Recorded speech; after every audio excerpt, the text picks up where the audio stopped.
हाँ दिख जाएगा। हाँ मतलब दिख जाएगा, तुम्हें तो समझ में आएगी क्योंकि तुम तो पढ़ ही रहे हो, है ना।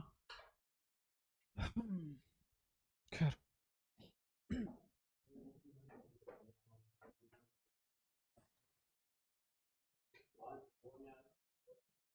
अच्छा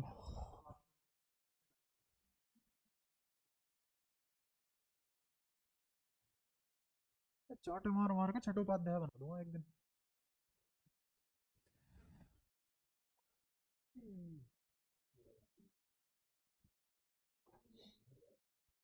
एक तो यार कैमरे में खुल के नहीं बोल सकते, वो दिक्कत की बात है। नहीं अभी तो माइक बंद ही है, नहीं कुछ चल रहा है, चल रहा है क्या? अच्छा मेरे को लगा बंद है। अरे यार, चलो कोई नहीं, संभल के बोलेगा है ना, जो जी में आएगा वो नहीं बोलेंगे, मजबूरी। नहीं तुम तो वैसे भी नहीं बोलोगे, तुम्हें चौटा पड़ेगा बोलते ही। अच्छा आप सुनो, आलस को दूर करते हैं फटाफट, पिछले चैप्टर की बात करते हैं। मुझे चाहिए चैप्टर 1 चैप्टर 2 का थोड़ा सा ज्ञान, है ना। 4 चैप्टर अपने पूरे हो चुके हैं। उसके बाद प्रॉपर्टी है मैग्नेटिज्म की। उससे पहले मैं एक बार कैपेसिटर करा रहा हूँ। कैपेसिटर कराने के बाद, क्योंकि तुम्हारे अभी 4 चैप्टर आ रहे हैं ना इसमें, कब है पेपर तुम्हारा? अरे 4 चैप्टर तक आ रहा है ना, उससे पहले कितने भी आए, पर आ तो 4 चैप्टर तक रहा है। अरे चुप रहेगा पहले, मेरे को तो बताने दे। गंगा उधर बह रही है, ये मोर यहाँ बन रहा है, ये क्या बात है? हाँ, कहाँ थे हम, बुलवा दिया देख। एक तो यार तुम समझ नहीं रहे, बुढ़ापा आ गया। हाँ हाँ, 4 चैप्टर तक आ रहा है ना, फिफ्थ तो नहीं आ रहा ना? नहीं आ रहा ना फिफ्थ। तो पहले एक बार कैपेसिटर करेंगे, फिर मैं सभी के क्वेश्चन कराऊंगा तुम्हें। हाँ 4 चैप्टर तक के सबके क्वेश्चन प्रैक्टिस करेंगे हम। ठीक है। हाँ और उसके बाद नंबर कम आते हैं तो पिटाई होगी। ठीक है। क्वेश्चन भी करा दिए, सब कुछ थ्योरी भी करा दी, सीबीएसई से बहुत फालतू भी चले गए, बढ़िया क्वेश्चन भी कर लिए, वो क्वेश्चन भी कर लिए जो तुम्हें टीचर नहीं जानता तुम्हारे स्कूल में पढ़ाने वाला, जानता भी हो तो करा नहीं रहा कम से कम, है ना। तो उस लेवल के भी क्वेश्चन करके तुम नंबर नहीं ला रहे हो पूरे में से पूरे, फिर तो क्या ही फायदा है ना। हाँ फिर तो गलत बात है ना। 31 तारीख या तो यहाँ पे या फोन पे, कल। हाँ फिर ठीक है। अच्छा मुझे चैप्टर 1 चैप्टर 2 का ज्ञान चाहिए, किसका? कंडक्टर का। एक बार फटाफट तुम्हें बता देता हूँ मैं कंडक्टर में क्या क्या रिवाइज कराया था, तुम बताओगे पहले, बताओ। देखो कंडक्टर के बारे में गाना शुरू करते हैं, तेज करेंगे यहाँ से फटाफट निकलेंगे क्योंकि कैपेसिटर भी पढ़ना है, और कैपेसिटर छोटा नहीं है अगर मैं पढ़ा रहा हूँ, बड़ा भी नहीं है, बट हाँ उसमें बहुत सारी चीजें हैं करने को, बताने को भी अच्छे से समझना है तो तमीज में करना पड़ेगा। और बहुत काम की डिवाइस है। ये जो लाइट इतनी तेज जल रही है, पंखा चलता है, कैमरे की फ्लैश आती है, ये सब किससे आता है? कैपेसिटर से आता है। बैटरी नहीं कर सकती ये काम। ठीक है, ये सब चीजें। कौन सी वाली? मैंने तो जलाई भी नहीं थी, किसी और ने जलाई है। तो तुमने इस स्लाइड में देखा होगा, हाँ ये देख रहे हो तुम, ऐसे एक बॉक्स लगा हुआ है ऊपर, पता नहीं देख पा रहे हो कि नहीं, इस साइड से दिखता है, ये बॉक्स लगा हुआ है वहां पे, इसके लिए एक लाइट के लिए बॉक्स लगा हुआ है, इस लाइट के लिए भी एक बॉक्स लगा हुआ है। ये सब बॉक्स है, कंडेंसर मतलब कैपेसिटर, एक ही बात है। ठीक है, जब भी मुझे छोटे पोटेंशियल से इम्पल्सिव चार्ज फ्लो चाहिए होता है, ध्यान से सुनना, दोबारा बता रहा हूँ, जब भी मुझे छोटी बैटरी से या छोटे पोटेंशियल से, पोटेंशियल मतलब पोटेंशियल डिफरेंस, पोटेंशियल मतलब जब भी मुझे छोटे पोटेंशियल डिफरेंस से इंपल्स ऑफ चार्ज फ्लो चाहिए होता है, तो हम कैपेसिटर यूज करते हैं। अब ये कैसे कर पाता है ये काम, ये सब पढ़ेंगे बस। अगर हमने ये पढ़ लिया कि इसका रीजन क्या है, तो चैप्टर खत्म हो गया ये वाला। ठीक है। अच्छा अब बात करते हैं कंडक्टर की। कंडक्टर के बारे में क्या क्या बोल सकते हैं हम। कंडक्टर की सबसे पहली प्रॉपर्टी रो जीरो होता है। रो जीरो होने के बाद ये इलेक्ट्रिक फील्ड इसके नियरेस्ट पॉइंट पे सिग्मा बाय एप्सिलॉन नॉट होता है ना। और इसमें चार्ज यूनिफॉर्म डिस्ट्रीब्यूट हो जरूरी नहीं है, यूनिफॉर्म बॉडी है तो यूनिफॉर्म डिस्ट्रीब्यूट होगा चार्ज, वरना किसके हिसाब से डिस्ट्रीब्यूट होगा? Radius of curvature. Sigma is inversely proportional to radius of curvature, ये सारी बातें याद है। अच्छा अगर एक सिंगल प्लेट है और वो थिक है, तो इलेक्ट्रिक फील्ड आएगा सिग्मा बाय एप्सिलॉन नॉट, और अगर एक प्लेट है थिन है तो sigma by 2 epsilon not electric field आता है। अच्छा चार्ज डिस्ट्रीब्यूशन कैसे होता है? अगर मैंने तुम्हें कोई प्लेट दे दी ऐसे, ऐसे 3 4 प्लेट दे दी, और मैंने कहा इस पे चार्ज है 3 क्यू, इस पे चार्ज है -2 क्यू, इस पे चार्ज है क्यू, तो मेरे को बताओ जब चार्ज डिस्ट्रीब्यूशन होगा क्या रीडिस्ट्रीब्यूशन होगा चार्ज का? हाँ बिल्कुल होगा। तो कैसे करते हैं वो रीडिस्ट्रीब्यूशन? एक तो मैंने इंडक्शन वाला तरीका बताया था जिसमें बहुत मेहनत लगी थी, समझाया था कैसे आया, इक्वेशन सोल्व करी थी, याद आया? फिर मैंने इसका शॉर्टकट बताया था कि इन सबको जोड़ो, कितना आएगा? 3 और 4, 4 - 2 2, 2 का आधा करो 1, तो इधर क्यों आ गया अपने आप, अब उधर प्लस क्यों आएगा उस कोने पे, आ रहा है कुछ कुछ ऐसा याद? अच्छा इधर क्यू आ गया, 3 क्यू में से क्यू गया तो यहाँ कितना बचा? प्लस का 2 क्यू, तो यहाँ क्या डेवलप होगा? -2 क्यू, -2 क्यू यहाँ डेवलप हो गया, यहाँ कितना आ गया? 0। यहाँ 0 आया तो यहाँ भी कितना? 0 बचा, कितना? क्यू। हो गया मैच। अब इलेक्ट्रिक फील्ड देखते हैं, इलेक्ट्रिक फील्ड इधर कहां से कहां जाएगा? क्या प्लस से माइनस? और उस इलेक्ट्रिक फील्ड की वैल्यू क्या होगी? Sigma by epsilon note, sigma by epsilon naught. अच्छा ये सिग्मा किसके बराबर होगा? क्यू बाय ए, किसके बराबर होगा? क्यू बाय ए, तो ये लिखा जाएगा Q by A epsilon naught. अच्छा, ये सिग्मा बाय एप्सिलॉन नोट होगा, सिग्मा बाय 2 एप्सिलॉन नोट होगा। एक की वजह से सिग्मा बाय 2 एप्सिलॉन नोट, दो की वजह से सिग्मा बाय 2 एप्सिलॉन नोट, तो sigma by 2 epsilon note plus sigma by 2 epsilon note sigma by epsilon note. समझ आ रहा है? कोई दिक्कत? अच्छा इसके बाद इस वाले पे क्या, यहाँ कोई इलेक्ट्रिक फील्ड है ही नहीं, कोई डायरेक्शन भी नहीं, कोई दिक्कत? अच्छा, इधर इस पोर्शन पे, इस पोर्शन पे इलेक्ट्रिक फील्ड होंगे होंगे। यहाँ इलेक्ट्रिक फील्ड कितना होगा बोलो? क्या इन सभी को जोड़ दो? इन सभी को जोड़ने के बाद क्या आएगा चार्ज? 2q। तो इधर इलेक्ट्रिक फील्ड 2q की वजह से बनेगा, 2q के हिसाब से बनेगा इस डायरेक्शन में, क्योंकि प्लस का है। इधर भी कितना बनेगा? 2q के हिसाब से इस डायरेक्शन में। क्लियर है? और लिखा क्या जाएगा? वही इनके हिसाब से सिग्मा बाय एप्सिलॉन नोट, इसका इसका सिग्मा बाय एप्सिलॉन नोट। अच्छा, यहाँ 2 एप्सिलॉन नोट लिखा जाएगा, सिर्फ एप्सिलॉन नोट लिखा जाएगा, 2 एप्सिलॉन नोट, क्योंकि एक ही प्लेट है। शाबाश, क्या सारी बातें क्लियर है? तो ये सब ज्ञान है तुम्हें कंडक्टर का? कोई दिक्कत? इलेक्ट्रिक फील्ड तुम्हें लिखना आता है किन्हीं भी दो प्लेट के बीच में, और पोटेंशियल भी लिखनी आती होगी। आती है अब तो, पोटेंशियल भी तो पढ़ाई दिया। अच्छा, कंडक्टर के हिसाब से पोटेंशियल तुम्हें फॉर्मूले याद होंगे पोटेंशियल के, है ना? इलेक्ट्रिक फील्ड भी याद होना चाहिए तुम्हें। हमने स्फीयर करे थे, याद हो? और स्फीयर को बांटा था दो टाइप के स्फीयर, कौन कौन से? होलो, सॉलिड। अब होलो में भी दो टाइप के, कौन कौन से? Conducting, insulating. और सॉलिड में भी दो टाइप के, कंडक्टिंग, इंसुलेटिंग। ये सब पढ़ रखा हमने। अच्छा, तो ऐसे कर करके इनके सेंटर पे anywhere inside, on surface, outside electric field सभी का। ऐसे ही पोटेंशियल भी सेंटर पे, on surface, with in anywhere और आउटसाइड, इन चारों पॉइंट पे पोटेंशियल भी। ये सब याद होना चाहिए अपने को। स्पेशली कंडक्टर का याद होना चाहिए, एक बार को इंसुलेटर का ना हो। क्लियर है? हमने एक और सेटअप पढ़ा था कि अगर यहाँ एक प्लेट है, यहाँ एक प्लेट है, दोनों प्लेट है, इसको, इसके पास प्लस सिग्मा है, इसके पास माइनस सिग्मा है, यहाँ इलेक्ट्रिक फील्ड कितना होगा बोलो जल्दी? यहाँ इस पॉइंट पे इलेक्ट्रिक फील्ड कितना होगा? यहाँ इलेक्ट्रिक फील्ड कितना होगा? 0। और यहाँ इलेक्ट्रिक फील्ड सारा का सारा आएगा, और कितना होगा वो? Sigma by epsilon naught, sigma by epsilon not मतलब सिग्मा बाय एप्सिलॉन नॉट। क्या सब समझ में आता है? कोई दिक्कत? ये इलेक्ट्रिक फील्ड है। ये क्या है? तुम्हें पता है इलेक्ट्रिक फील्ड किस डायरेक्शन में बहता है? अब मैं दोनों चैप्टर की नॉलेज कंट्रीब्यूट करके उनका कोलैब करवा रहा हूँ, जल्दी बोलो। पॉजिटिव से नेगेटिव क्यों जा रहा है इलेक्ट्रिक फील्ड? पोटेंशियल। ऐसा क्या हुआ पोटेंशियल में? पोटेंशियल इलेक्ट्रिक फील्ड के डायरेक्शन में जाते हुए घटती है। इसका मतलब यहाँ पोटेंशियल V1 रहा होगा, यहाँ पोटेंशियल V2 रहा होगा, और ये V1 माइनस V2 लिखा जाएगा। तो डेल्टा V किसके बराबर है? V1 minus V2, higher minus lower. तो इस ड्रॉप के हिसाब से इलेक्ट्रिक फील्ड बनाया, इस ड्रॉप के हिसाब से इलेक्ट्रिक फील्ड बना। ये सारा ज्ञान है हमें पिछले चैप्टरों का। अगर ये सारा ज्ञान है पिछले चैप्टरों का, तो कैपेसिटर तुम्हारे लिए इतना मुश्किल नहीं रहेगा। ठीक है, तो अब बात करते हैं कैपेसिटर। कैपेसिटर तो बस एक डिवाइस है। ये डिवाइस ऐसा क्या करती है, उसकी प्रॉपर्टी को कैपेसिटेंस बोलेंगे। इससे एक प्रॉपर्टी जनरेट होती है, पी प्रॉपर्टी, जिसको क्या बोलते हैं? कैपेसिटेंस। ठीक है अब कैपेसिटेंस वगैरह सब बोलो, मेरे को बस ये बताओ कि जैसे मान लो यहाँ पे एक चार्ज रखा हुआ है, इससे इलेक्ट्रिक फील्ड लाइन निकली, हर डायरेक्शन में निकलेगी। ये इलेक्ट्रिक फील्ड ऐसे ही क्यों गई? कहां तक? पहली बात तो जाएगी इन्फिनिटी तक, इन्फिनिटी पे पोटेंशियल 0 हो जाएगी, रेफरेंस मान रखा हमने, और यहाँ पोटेंशियल V होगी। तो ये लाइन यहाँ से यहाँ क्यों गई? क्योंकि पोटेंशियल घट रहा है, और जिस डायरेक्शन में पोटेंशियल घट रहा है उसी डायरेक्शन में इलेक्ट्रिक फील्ड लाइन जाती है। ठीक है? अच्छा, अब मेरे पास, तुम्हें पता है कि मेरी electric field line energy store करती है खुद की फॉर्म में, या फिर ये बोल लो कि स्पेस इलेक्ट्रिक फील्ड लाइन की फॉर्म में चार्ज की एनर्जी स्टोर करता है। बोल के बता क्या बोला? अरे, तो ये आई क्यों नहीं आवाज? ये जनरेटर इतना स्लो क्यों है? ऐसे ही चलता है क्या तू आज भी ठक ठक ठक करके? है, फटाफट पूछा कर। अब सुनो ध्यान से, इलेक्ट्रिक फील्ड लाइन की फॉर्म में एनर्जी स्टोर होती है स्पेस में। पढ़ा रखा था ये जब सेल्फ एनर्जी जैसी चीजें पढ़ा रहा था। दोबारा आप बोल के बता। है। नहीं, गो स्लो थोड़ी ना, सेल्फ एनर्जी के टाइम पे बताया था ना, जब चार्ज इन्फिनिटी से यहाँ लाते हैं, किसी के अगेंस्ट काम करना पड़ता है, वो काम पोटेंशियल एनर्जी की फॉर्म में स्टोर होता है। कहाँ? स्पेस में। स्पेस में किसकी फॉर्म में? इलेक्ट्रिक लाइन की फॉर्म में। तभी तो वो धक्का मार पाते हैं चार्ज को, तभी तो चार्ज पे दूसरे चार्ज पे, एक चार्ज दूसरे चार्ज पे कब वर्क डन कर पाएगा? जब फोर्स लगा पाएगा। बिना किसी टच के वो फोर्स लगा पा रहा है, मतलब एनर्जी है, एनर्जी है। और एनर्जी किसकी फॉर्म में स्टोर्ड है? इलेक्ट्रिक लाइन की फॉर्म में स्टोर्ड है। अब तो बोल देगा ना? अब बोल। उसमें क्या, ये इसमें उसमें हटा एक बार। ये जो प्रोनाउन तुमने चिपका लिया ना अपने मत्थे पे, हटाओ इन्हें प्रोनाउन को, सीधा नाउन पे। हाँ। हम्म। उसमें फिर उस टाइप में क्या? बोलना नहीं आ रहा? बोलना भी सिखाऊं? क्या उम्र है?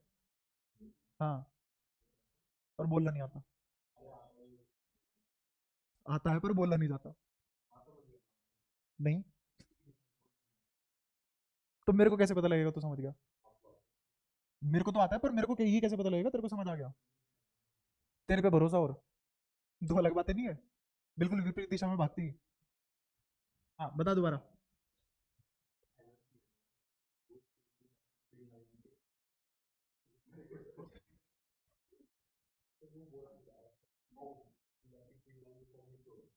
चार्ज जो एनर्जी प्रोड्यूस करता है वो स्पेस में इलेक्ट्रिक लाइन की फॉर्म में स्टोर होती है। नहीं कह पा रहा ना, तो यही तो दिक्कत है। हाँ तो कहाँ ये प्रोनाउन क्यों बीच में घुसा रहा है? हाँ भाई साहब क्या हुआ? ये देखो इशारों में बात चल रही है। खाऊंगा मैं, पूरी रिकॉर्ड हो रही है भाई, पूरी दुनिया के सामने बदनाम हो जाओगे। अब ये यही टाइम मिला है, मना भी तो कर सकता है तू, या जो वो खुद कह देगा कभी मना ही नहीं कर पाएगा। 5 साल वेट कर, है तो जाटी, 5 साल वाले इसका दिन आएगा, उस दिन जो तू बोलेगा वो ये करेगा, जो मन में आए बोल दियो। बस सामने देखो अब। तो एक बार और बोल के दिखा दे, मजा आ जाएगा। अरे वाह शाबाश, अब भी तो अच्छा लगा। चलो अच्छा, ये प्रॉपर्टी हमें पता थी, लेकिन ये एनर्जी कितने स्पेस में स्टोर्ड है? इनफाइनाइट। तो एनर्जी पर यूनिट वॉल्यूम कितनी मिलेगी? इनफाइनाइट, ऑलमोस्ट जीरो मिलेगी ना। भाई तुमने कहा इन्फिनिटी स्पेस में फैली हुई है एनर्जी, तो इन्फिनिटी स्पेस में यू यूनिट एनर्जी है, तो एक यूनिट स्पेस में कितनी एनर्जी आएगी? You by infinity, that is zero. अब हुआ क्लियर? ठीक है। हाँ एनर्जी डेंसिटी, इंटेंसिटी नहीं, energy density, energy per unit volume. Intensity तो होगी होगी जीरो, वो तो बटी गई, वो एरिया में बढ़ गई। इंटेंसिटी निकालते हैं एरिया में बांट के, और डेंसिटी निकालते हैं वॉल्यूम में बांट के। ठीक है, ये जो बेसिक बेसिक छोटी छोटी 10वीं 9वीं वाली बातें हैं अब तुम्हारी 12वीं में क्लियर हो रही है। इंटेंसिटी कहाँ बढ़ती है? इंटेंसिटी डिस्ट्रीब्यूट्स ओवर एरिया, और डेंसिटी डिस्ट्रीब्यूट ओवर वॉल्यूम। अच्छा और छोटी छोटी बातें कर लेते हैं।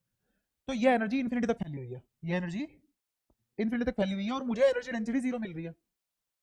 मेरे हाथ में इतना सा स्पेस आया, निकाल लिया, उसमें कितनी एनर्जी मिली? जीरो। क्या फायदा है इसी एनर्जी स्टोर कराने का? और एनर्जी स्टोर कराना आसान होता ही नहीं। हल्की सी फील दो, एनर्जी स्टोर कराना आसान क्यों नहीं है? अभी अपनी एनर्जी स्टोर कर लो, बुढ़ापे में यूज कर लेना, पॉसिबल है? इतना मुश्किल काम है एनर्जी स्टोर करना? एनर्जी स्टोर करना मजाक का खेल नहीं है, लोग अगेंस्ट जाना पड़ता है कुछ कुछ। तो हमें यहाँ एनर्जी स्टोर करनी है, और वो एनर्जी स्टोर करेंगे, और अगर कर पाए तो उस डिवाइस का नाम कैपेसिटर रख देंगे। तो यहाँ से हमें छोटी बात पता लगी कि capacitor is a device which stores energy, which stores energy. और पक्की बात है, एनर्जी स्पेस में किसकी फॉर्म में स्टोर होगी अगर चार्ज की वजह से आई? इलेक्ट्रिक फील्ड की फॉर्म में। ठीक है, अब मुझे करवानी है एनर्जी स्टोर। हमने क्या सोलेनॉइड में भी एनर्जी स्टोर करवाई थी कंसेंट्रेटेड फॉर्म में? तभी तो फायदा मिला। ऐसे एक तार रख दी हमने, मैग्नेटिक फील्ड कहां तक है इसका? इन्फिनिटी।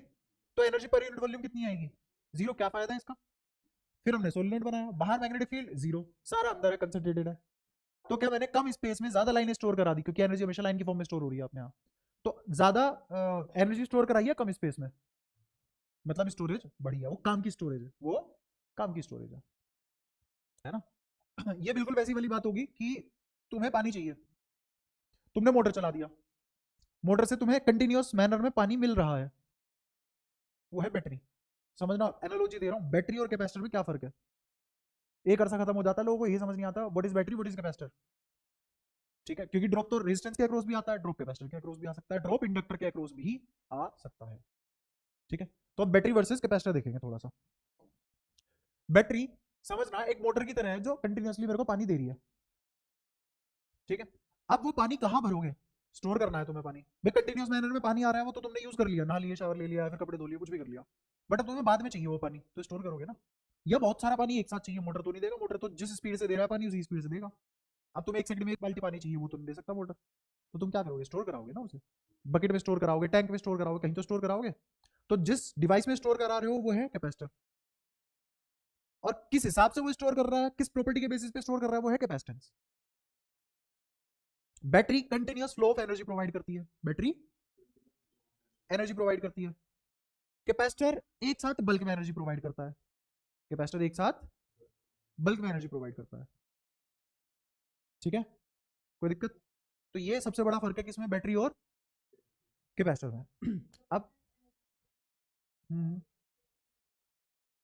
हाँ, ऐसे फोल्डर की तरह सेव नहीं होती, पर हाँ अलग तरीके से सेव होती है। जैसे तुमने कहा कि ये जैसे इसने पानी मांगा तो मैंने इसको बोतल में स्टोर करके दिया है पानी, वहीं पे अगर ये पानी मांगता और मैं वहां वो नलका खोल के आ जाता, पानी थोड़ी देर में हाँ आ जाता और मैं बोल देता पी ले देख पानी आ गया, क्या ये पी पाता? वो कह रहा हाँ, क्योंकि ऐसे ही पीता है। हाँ, उनके घर में ऐसे ही पानी इसको ऐसे ही पिलाया जाता है।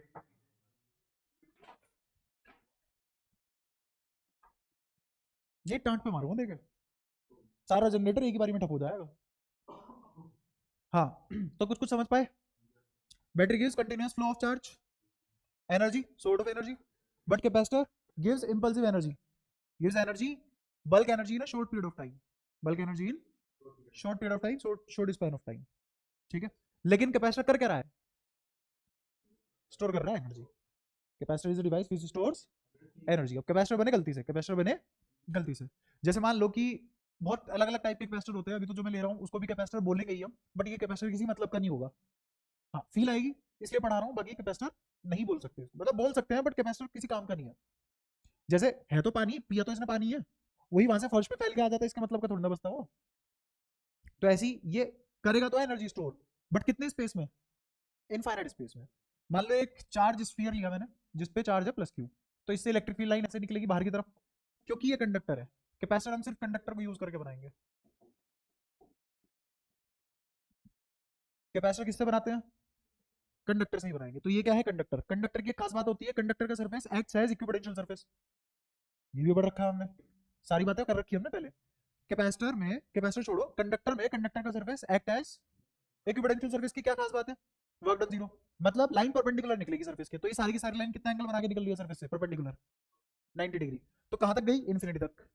इसने एनर्जी स्टोर करी, इसने एनर्जी स्टोर करी। अब वो एनर्जी स्टोर करी कहां तक फैली है? इन्फिनिटी तक फैली है। मेरे मेरे मतलब की थोड़ी ना है वो, मेरे किसी मतलब की नहीं है, कोई दिक्कत? अच्छा कोई तो पोटेंशियल रही होगी ना इसकी, तभी तो इलेक्ट्रिक फील्ड लाइन बाहर की तरफ निकली है। अगर इस पे कोई पोटेंशियल ना होती, इसकी पोटेंशियल अगर जीरो कर दो स्फीयर की, तो लाइन बाहर निकल जाएंगी। दोबारा पूछ रहा हूँ क्वेश्चन, सोच समझ के जवाब देना। अगर इसकी पोटेंशियल जीरो कर दी, क्या अब भी लाइन बाहर निकल सकती है? कैसे? हाँ ये पोटेंशियल जीरो है इसकी। अरे पोटेंशियल, इक्विपोटेंशियल सरफेस का मतलब दो पॉइंट पे पोटेंशियल बराबर, इसका मतलब ये नहीं तो हर पॉइंट पे पोटेंशियल जीरो। ये कंफ्यूजन दूर करी थी। अगर v जीरो है, इस कंडक्टर का, स्फेरिकल कंडक्टर का पोटेंशियल जीरो है, तो भी क्या इलेक्ट्रिक फील्ड लाइन निकल सकती है ऐसे? इलेक्ट्रिक फील्ड लाइन किस वजह से दौड़ती है, कहाँ जाती है? घटती पोटेंशियल की डायरेक्शन में। कहाँ जाती है? घटती पोटेंशियल की डायरेक्शन में जाती है। ठीक है, जैसे ग्रेविटेशनल फील्ड लाइन को अगर इमेजिन करो, कहाँ से कहाँ जाती है वो भी? घटती ग्रेविटेशनल पोटेंशियल एनर्जी की तरफ। जमीन पे पोटेंशियल एनर्जी जीरो मान के चलते हैं हम, जितनी हाइट जाएंगे उतनी ज्यादा पोटेंशियल एनर्जी बढ़ेगी, तो चीजें ज्यादा हाइट से कम हाइट पे आती है खुद, ये रीजन है उसका। लेकिन मैं कह रहा हूँ अगर v जीरो है तब भी लाइन निकल जाएगी, वो तुम सोच नहीं पा रहे हो।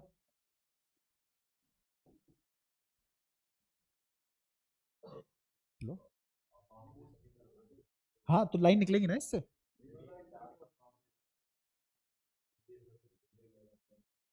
हाँ, अंदर प्लस क्यू चार्ज है, पोटेंशियल जीरो है, तब भी लाइनें आ सकती हैं। मैंने ये तो नहीं बोला तुम्हारे हाथ तो नहीं रोके किसी भी तरीके से, मैंने बस इतना बोला था कि पॉसिबल है, तुमने तो कहा पॉसिबल ही नहीं है, तो मैंने पॉसिबिलिटी दिखा दी।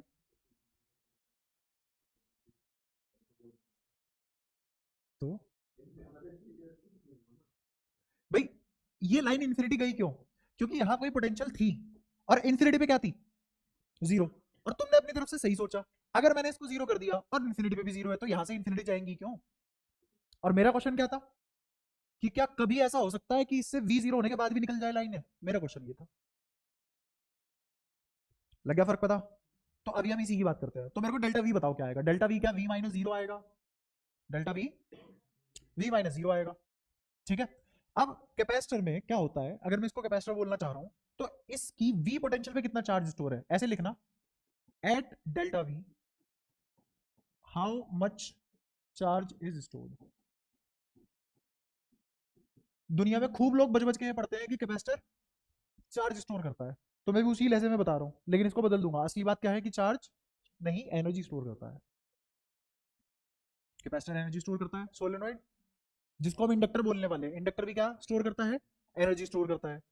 चाहे वो मैग्नेटिक है तो एनर्जी, अच्छा रेजिस्टेंस स्टोर नहीं करता, स्टोर नहीं करता। स्प्रिंग कौन सी?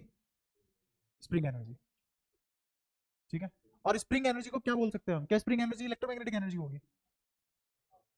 सोच के बोलना, क्या स्प्रिंग एनर्जी इलेक्ट्रोमैग्नेटिक एनर्जी होगी? पोटेंशियल एनर्जी ऑफ स्प्रिंग कहां से ओरिजिनेटेड है? Potential energy of spring originated from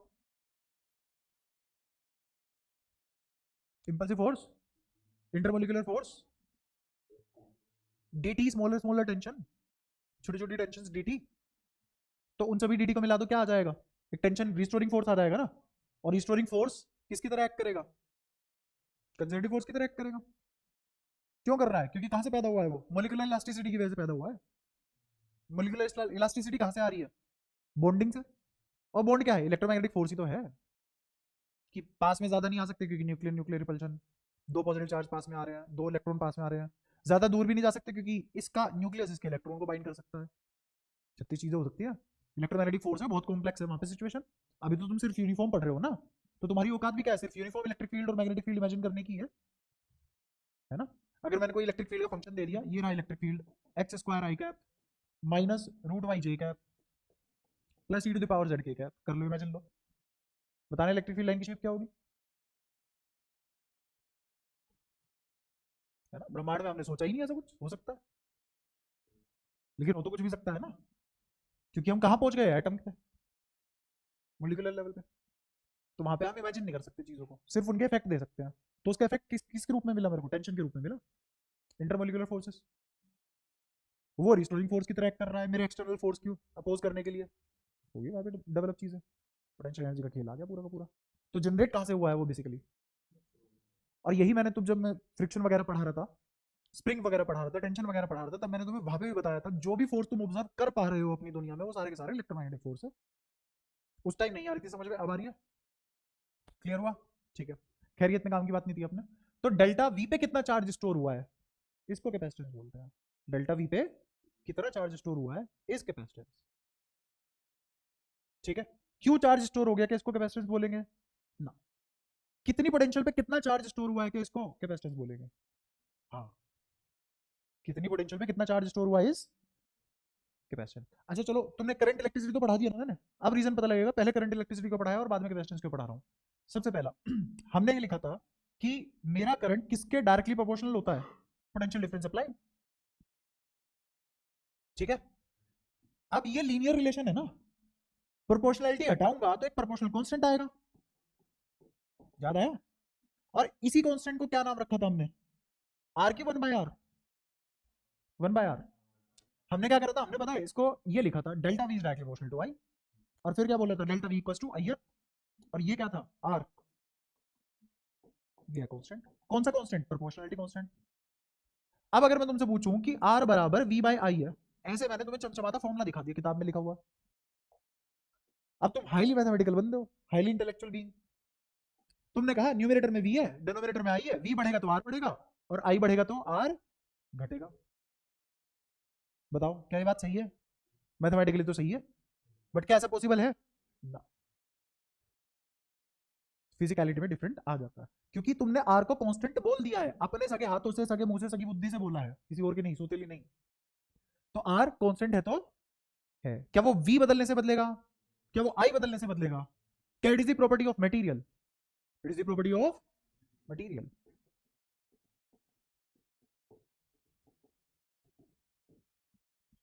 ठीक है, वी कितना भी कर लो, आई कितना भी कर लो, मुझे उससे फर्क नहीं पड़ रहा। इन दोनों का रेशो क्या है? वो एक कांस्टेंट होगा, वो एक कांस्टेंट होगा। जैसे कॉपर के लिए वी और आई का रेशो कांस्टेंट होता है। कब तक? जब तक मेरी फिजिकल कंडीशन ओम्स लॉ के अंदर आ रही है, जब तक मेरी फिजिकल कंडीशन। और मैं तुम्हें ये बता चुका था कि ओम्स लॉ अच्छे तरीके से किस किस चार मटेरियल के लिए वैलिड है, सिर्फ चार। वो कौन कौन से थे? Nichrome, tungsten, eureka, Constantine. सही है, तो सिर्फ इन चार के लिए था वो। और बाकी जो कंडक्टर थे उनके लिए कुछ पोर्शन तक ओम्स लॉ वैलिड था, और एक पर्टिकुलर टेम्परेचर के बाद ओम्स लॉ वैलिड नहीं था। याद है स्ट्रेट लाइन से वो या तो नीचे की तरफ घूम जाता था, ऊपर की तरफ। आया कुछ कुछ याद? तो सोलेली किसकी प्रॉपर्टी है यार? मटेरियल की। अब मटेरियल में भी दो टाइप की प्रॉपर्टी थी, एक ज्योमेट्रिकल और एक इंटरमोलिकुलर। जिसमें टाउ आता था, number of electron per unit volume आते थे, याद आया कुछ कुछ। और दूसरा ज्योमेट्रिकल, एरिया कितना है, लेंथ कितनी है, वो कौन सी प्रॉपर्टी होगी, ज्योमेट्रिकल। लेकिन इस दोनों की दोनों प्रॉपर्टी, चाहे वो ज्योमेट्रिकल हो चाहे वो इंटरमोलिकुलर प्रॉपर्टी हो, वो सारी की सारी थी किसकी देन, मटेरियल की। तो ये प्रॉपर्टी सोलनली किसकी है, मटेरियल की। वी और आई की नहीं। वी बदलने से आर पे कोई फर्क नहीं पड़ेगा, आई बदलने से आर पे कोई फर्क नहीं पड़ेगा। मैथमेटिकली पढ़ सकता है बट एक्चुअल में ऐसा होता नहीं है प्रैक्टिकली। आप समझ में आया, क्योंकि ये कांस्टेंट था। क्या था ये, कांस्टेंट। बिल्कुल उसी की तरह जैसे density mass per unit volume है। मैंने स्टील ले ली, स्टील का वॉल्यूम इतना सा लिया, देख पा रहे हो, और एक स्टील का मैंने वॉल्यूम इतना लिया, डेंसिटी बदल गई स्टील की, क्यों नहीं बदली, प्रॉपर्टी ऑफ मटेरियल। उसका मास और वॉल्यूम का रेशो, वॉल्यूम बढ़ाओगे तो मास भी उसी प्रोपोर्शन से बढ़ेगा, वॉल्यूम घटाओगे तो मास भी उसी प्रोपोर्शन से बढ़ेगा, या फिर मास बढ़ाओगे तो वॉल्यूम उसी प्रोपोर्शन से बढ़ जाएगा, वाइस वर्सा। सही है, क्या दिख रहा है। अब बताओ, वॉल्यूम बदलने से रो बदल जाता है क्या, मास बदलने से रो बदल जाता है क्या, क्या इस रेशो के बदलने से रो बदलता है, और ये रेशो बदलेगा तो मटेरियल बदलेगा। इसका मतलब rho is the sole property of material, R is the property of material. अब ये कैपेसिटर पढ़ रहे हैं। कैपेसिटर में क्या होता है, कैपेसिटर में ये होता है कितनी पोटेंशियल पे क्या चार्ज स्टोर कराया है भाई साहब, कितनी पोटेंशियल पे क्या। और मैं डेल्टा वी लिख रहा हूं, वी लिख दो चलेगा, लेकिन मनी मन में तुम्हें ये याद होना चाहिए कि वी कब लिख पा रहा हूं मैं, जब उधर 0 है यहां वी है। अच्छा यहां 10 हो गया और वहां 5, तो यहां 10 वहां 8, तो भी मैं वी ही लिखूंगा, बट मुझे मनी मन ये पता होना चाहिए कि जो मैं लिख रहा हूं वो 2 वोल्ट है, ना 10 है ना 8 है, वो 10 माइनस 8 है। तो अगर मैं यहां वी लिखूं किताब के लहजे में, तो मनी मन में बुद्धि में एक बात चल जाएगी, ये तो डिफरेंस था। ठीक है, वहां मुंह फाड़ के जो यहाँ पोटेंशियल लिखी हुई है वो मत लिख देना, कहां से कहां लाइनें गई है वो लिखना है, डिफरेंस लिखना है। ठीक है, तो अगर मैं कहीं वी लिख रहा हूं, इस वी का मतलब है क्या, डेल्टा वी, और कुछ नहीं। ठीक है, आसान है, अभी तक सब कुछ कुछ मुश्किल नहीं हो रहा। ठीक है, Q is directly proportional to V, तो यहां पे भी तो एक प्रोपोर्शनल कांस्टेंट आएगा, यहां पे भी तो एक प्रोपोर्शनल कांस्टेंट आएगा, और जो ये प्रोपोर्शनल कांस्टेंट आया इसी को बोलते हैं कैपेसिटेंस। अगेन कैपेसिटेंस तो एक प्रॉपर्टी है, रेजिस्टेंस भी तो एक प्रॉपर्टी है। असलियत में अगर कोर देखा जाए तो रेजिस्टेंस है क्या, कोलिजन। सही है, ऐसी ये सी क्या है, कैपेसिटेंस प्रॉपर्टी है मटेरियल की, प्रॉपर्टी है मटेरियल की, which stores energy in the form of, crystal clear है। टेंशन मतलब जो तुम पढ़ रहे हो बहुत प्रीमियम चीज है, इस तरीके से नहीं पढ़ा जाता कि तुम्हें इतना डिटेल में पहले से ही पता है कि कैपेसिटर एनर्जी स्टोर कर रहा है in the form of electric field, इससे ज्यादा करेक्ट डेफिनेशन है ही नहीं। ठीक है, क्या क्या पढ़ लिया आगे, कितने नंबर ला रहा है,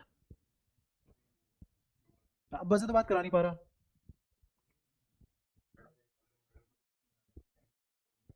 हाँ तो ठीक है, फायदा उठाऊंगा मैं उसका। मूड देखो इसका कैसा हो एकदम। नहीं, तेरे घर पहुंचने से पहले ही मैं उनको भड़का दूंगा। ठीक है, चलो सामने देखो अभी तो खैर। क्यू इक्वल टू सीवी में सी कैपेसिटेंस, सी को मैं क्या लिख सकता हूँ, ratio of Q upon V. अब मुझे बताओ क्यू बदलने से सी बदलेगा क्या, वी बदलने से सी बदलेगा क्या, क्या ये बात सही है, किस पोटेंशियल डिफरेंस पे कितना चार्ज स्टोर हुआ है वही कैपेसिटेंस है, क्या ये बात सही है, क्या ये बात सही है कि चार्ज का स्टोर करना इज कैपेसिटेंस ना, कितनी पोटेंशियल पे कितना चार्ज स्टोर होता है इज कैपेसिटेंस, और वही तो प्रॉपर्टी है मटेरियल की।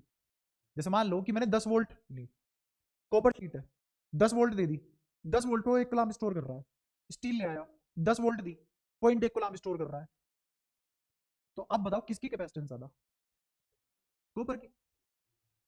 एक्चुअल डेटा नहीं है, एग्जांपल लिया है बस, तो किसकी ज्यादा है, कॉपर की। तो ये एक प्रॉपर्टी है मटेरियल की, ये क्या है, प्रॉपर्टी ऑफ मटेरियल। क्या ये 10 वोल्ट पे डिपेंड कर रही है, के 0.1 पे डिपेंड कर रही है। अब मैंने कॉपर लिया, 10 वोल्ट पे 1 कूलम्ब स्टोर करा रहा था, 20 वोल्ट पे कितना कराएगा, 2 कूलम्ब। अब मैंने चार्ज भी बदल दिया, पोटेंशियल भी बदल दिया, कैपेसिटेंस बदली, ये तो प्रॉपर्टी है। तो अब समझ में आया किस टाइप की प्रॉपर्टी है कैपेसिटेंस मटेरियल की। ये मुझे ये बताता है कि कितने पोटेंशियल पे कितना चार्ज स्टोर हो चुका है, और हम क्या चाहेंगे, कम से कम पोटेंशियल पे ज्यादा से ज्यादा चार्ज स्टोर हो जाए। हम क्या चाहेंगे, कम से कम पोटेंशियल पे ज्यादा से ज्यादा चार्ज स्टोर हो जाए।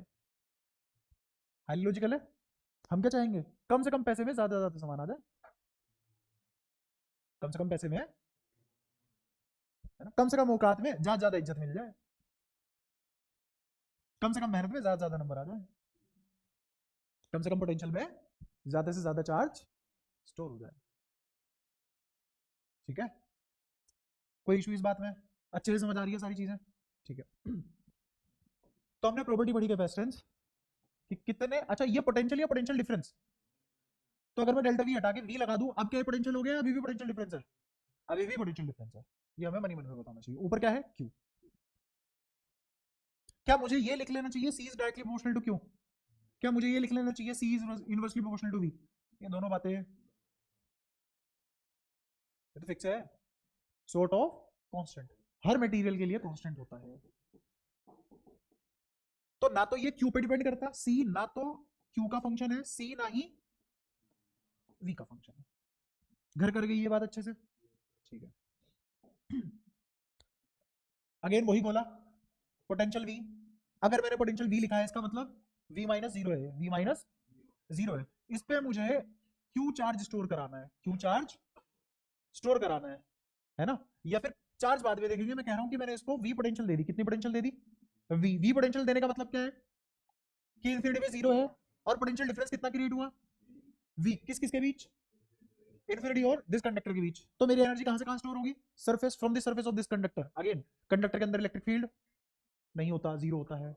Inside anywhere electric field zero, each and every point, at each and every point. ठीक है, सरफेस पे मैक्सिमम, और जैसे जैसे दूर जाएंगे आप डिक्रीज होगा। तो इसीलिए सरफेस पे पोटेंशियल वी है। अब पोटेंशियल घटती भी जाएगी तो इलेक्ट्रिक फील्ड भी उसी रास्ते होती ही चली जाएगी, कहां तक? इंफिनिटी तक। ठीक है, तो अब मैं जो इलेक्ट्रिक फील्ड लाइन स्टोर कर रहा हूं, कहां से कहां तक स्टोर कर रहा हूं? सरफेस से इंफिनिटी, सरफेस से इंफिनिटी। ठीक है, मान लो इसका रेडियस आर था, इसका रेडियस आर था। अब मुझे निकालना है इसकी कैपेसिटेंस क्या होगी। अगर मुझे इस वी वोल्टेज पे, इस वी वोल्टेज पे 1 कूलम स्टोर कराना पड़ जाए, कितना कूलम? 1 कूलम स्टोर कराना पड़ जाए, तो निकालते हैं। मुझे एक ही फॉर्मूला आता है, C equals to Q by V, C equals to Q by V. अच्छा, लेकिन v को तो मैं जानता हूं ना, v को तो ऐसे लिखती है ना दुनिया, e डॉट dl का इंटीग्रेशन, वो भी माइनस। अब ये माइनस नहीं लगा रहा, क्यों नहीं लगा रहा मैं माइनस? माइनस इसलिए लगा रहा क्योंकि मुझे पता है इस माइनस का मतलब है कि घटती पोटेंशियल की डायरेक्शन में कौन जा रहा है। क्या वो मैंने सेंस से काम कर लिया उसमें? कोई दिक्कत? तो अब मुझे इसकी जरूरत नहीं है, मैं सीधा सीधा। अच्छा, इलेक्ट्रिक फील्ड कैसा होगा? Radially outward. तो सेम लेंथ पे डिक्रीमेंट यूनिफॉर्म नहीं रहेगा हर डायरेक्शन में। इक्विपोटेंशियल सरफेस कैसे बनेंगे? स्फेरिकल बनेंगे, है ना? तो क्या यूनिफॉर्मिटी है डिक्रीमेंट में? तो इसका मतलब मैं सीधा सीधा लिख सकता हूं कि ई एल इज वी। सही बात है। और इलेक्ट्रिक फील्ड क्या होता है इसका? 1/4πε0 Q1 Q2 bye are square. ये तो फोर्स हो गया, डिवाइडेड बाय क्यू इज। तो मान लो अगर मुझे इस पे अभी एक कॉलम भी छोड़ो, अगर मुझे क्यू चार्ज स्टोर कराना है तो इलेक्ट्रिक फील्ड कितना आ जाएगा?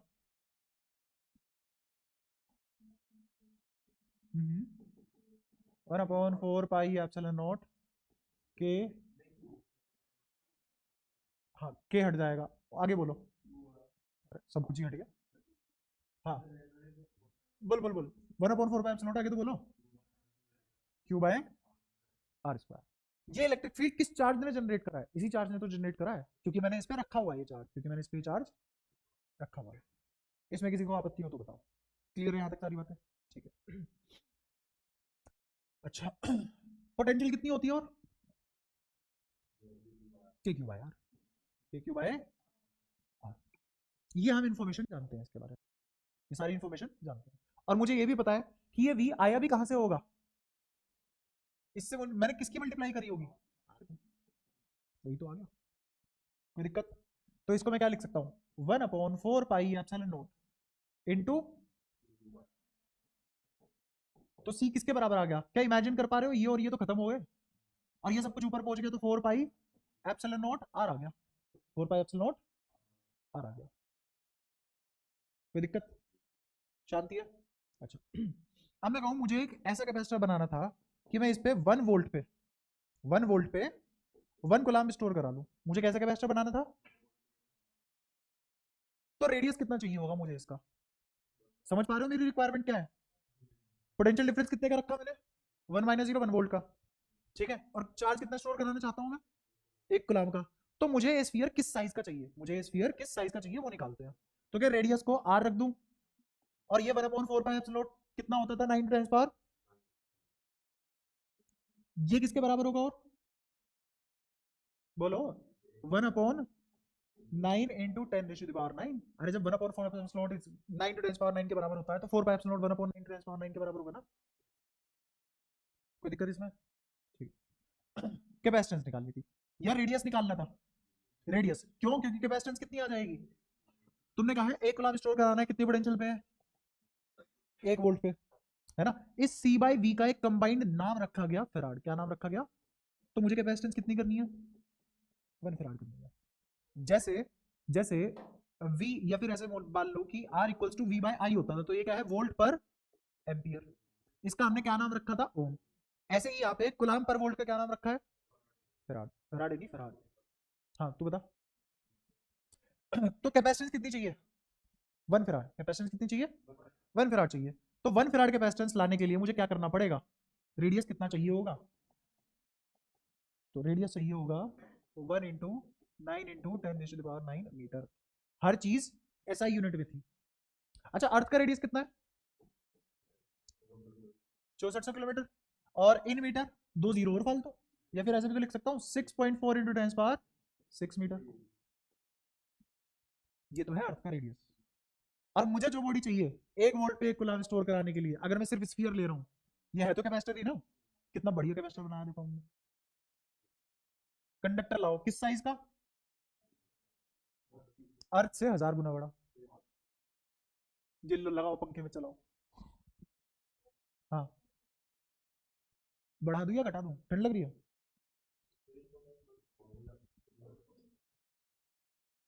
एसी का मुंह पर कर दो, ठंडी पकड़ो यूं कर दो।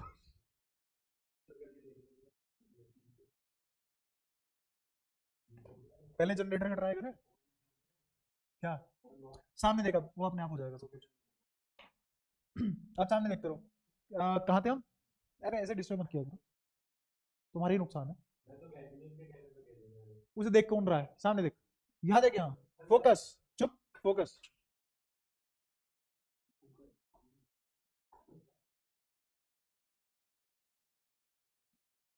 भाई बहुत कंट्रोल करना पड़ता है, एक तो है भी ऐसा पिल ऐसा लगेगा तकिया में चांटा मार दिया किसी ने, सामने। हाँ तो बताओ कहाँ थे हम, क्या कर लिया था हमने, क्या बता रहा था, उसके बाद। हाँ तो ये ऐसे कैपेसिटर नहीं बनाना पसंद करेंगे हम, सिंपल सी बात ये है कि मुझे अगर 1 वोल्ट पे 1 कूलम्ब स्टोर कराना है तो आसमान से पाताल लोक तक जाना पड़ जाएगा, कौन करेगा ये? है ना। तो अब क्या करें, आप समझते हैं, बहुत बड़ी समस्या होगी। ठीक है हमने आ तो गया स्टोर कराना हमें, पर स्टोर कराने का कोई फायदा भी नहीं हो रहा, कोई फायदा नहीं है स्टोर कराने का। अगर मुझे 1 वोल्ट पे 1 कूलम्ब स्टोर करना पड़ गया तो निकल गई बात अपने हाथ से।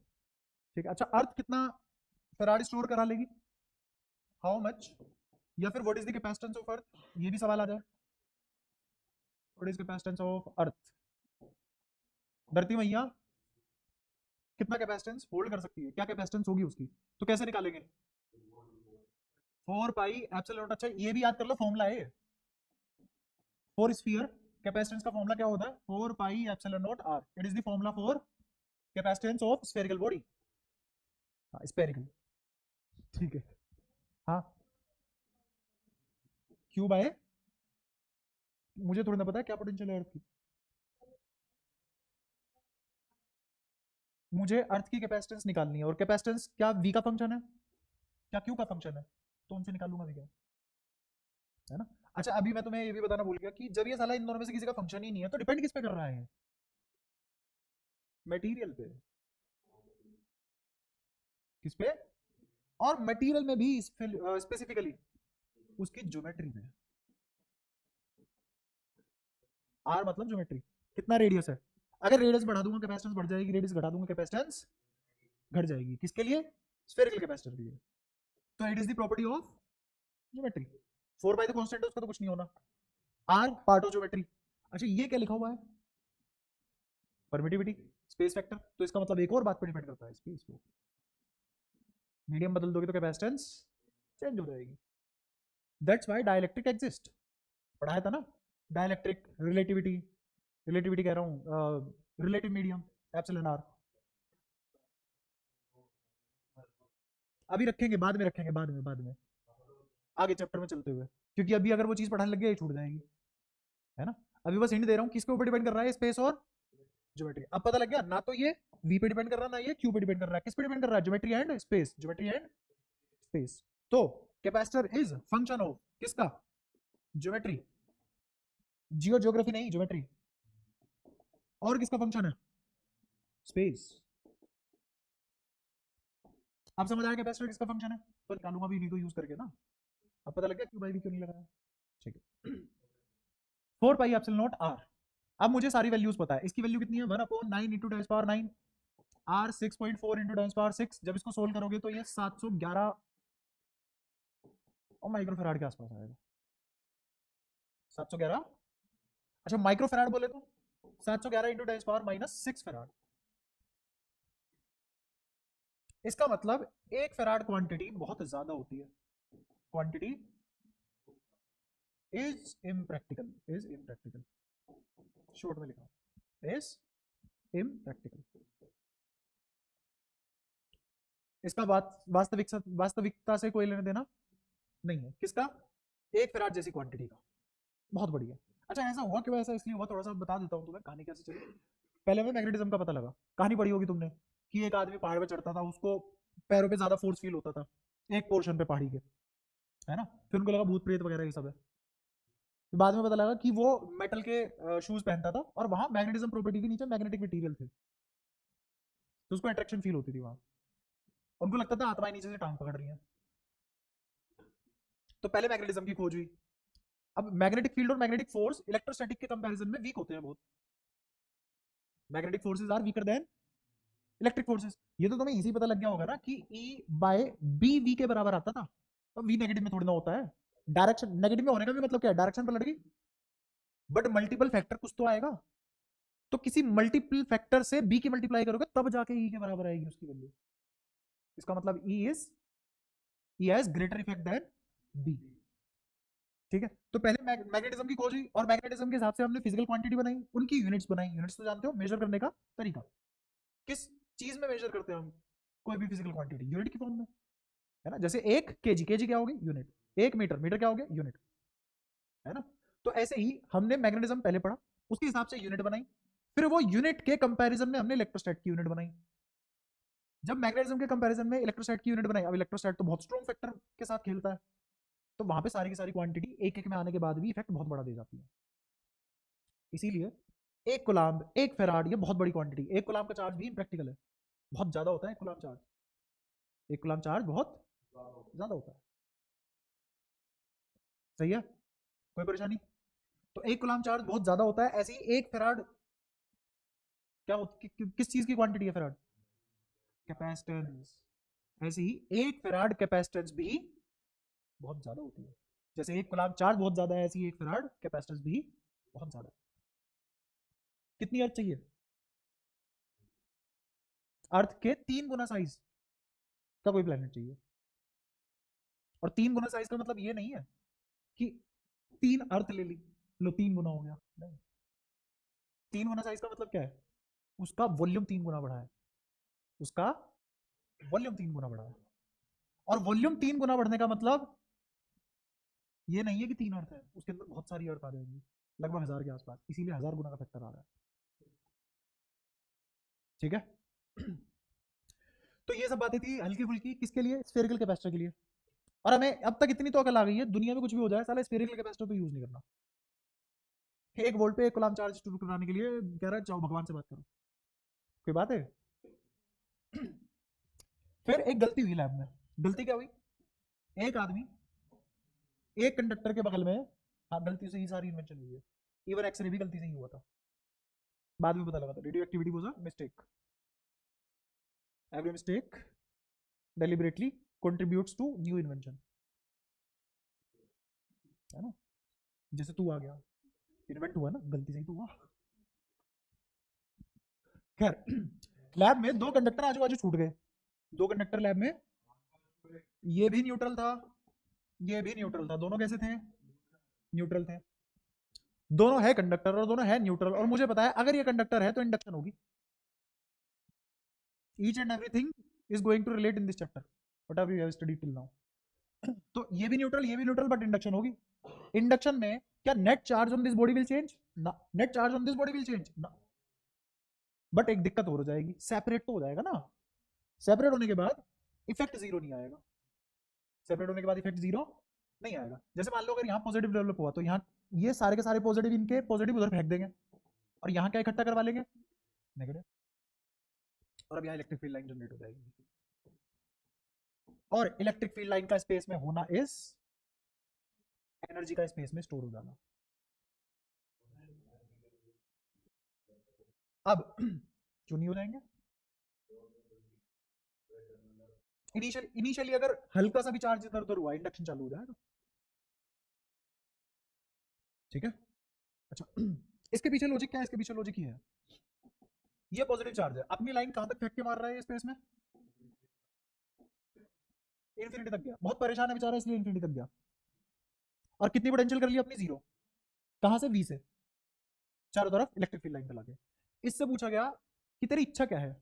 इसने का पोटेंशियल कम करना, और ये मरे जा रहा है ना। ऐसे ही इसको बोला गया अगर मैं तेरे लिए एक काम करके दूं, तुझे जीरो चाहिए ना पोटेंशियल, क्या ही याद रखेगा तू? नेगेटिव ले। तो अब इन्फिनिटी जाएगी लाइन? नहीं।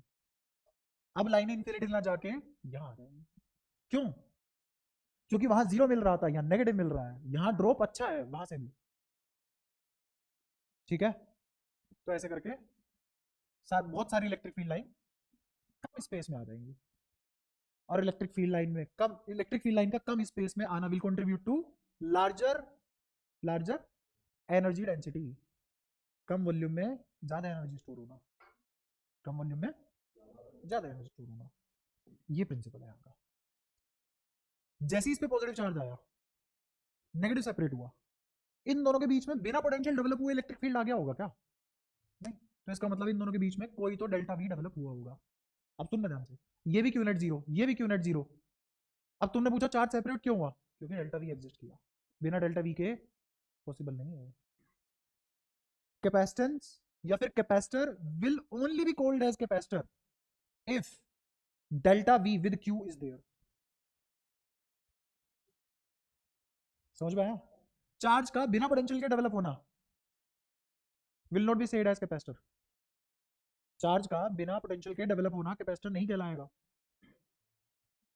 दूसरा, बिना डेल्टा वी के चार्ज का डेवलप होना इज नॉट कैपेसिटर, और बिना क्यू के डेल्टा वी का डेवलप होना इज ऑल्सो नॉट कैपेसिटर। तो कैपेसिटर होने के लिए क्या चाहिए मेरे को? कैपेसिटर होने के लिए क्यू मेरे को वी का फंक्शन चाहिए। जितना बड़ा डेल्टा वी होगा उतना ही ज्यादा चार्ज डेवलप हुआ होगा। जितना बड़ा डेल्टा वी होगा उतना ही चार्ज डेवलप हुआ होगा। Reverse is also true. जितना चार्ज डेवलप हुआ होगा क्या उतना ही ज्यादा पोटेंशियल डिफरेंस क्रिएट हो गया होगा, है ना?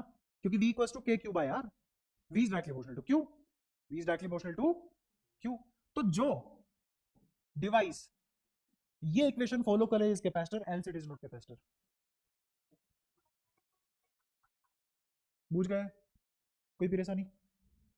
तो दोबारा बताओ, कब बोलेंगे किसी भी चीज को कैपेसिटर?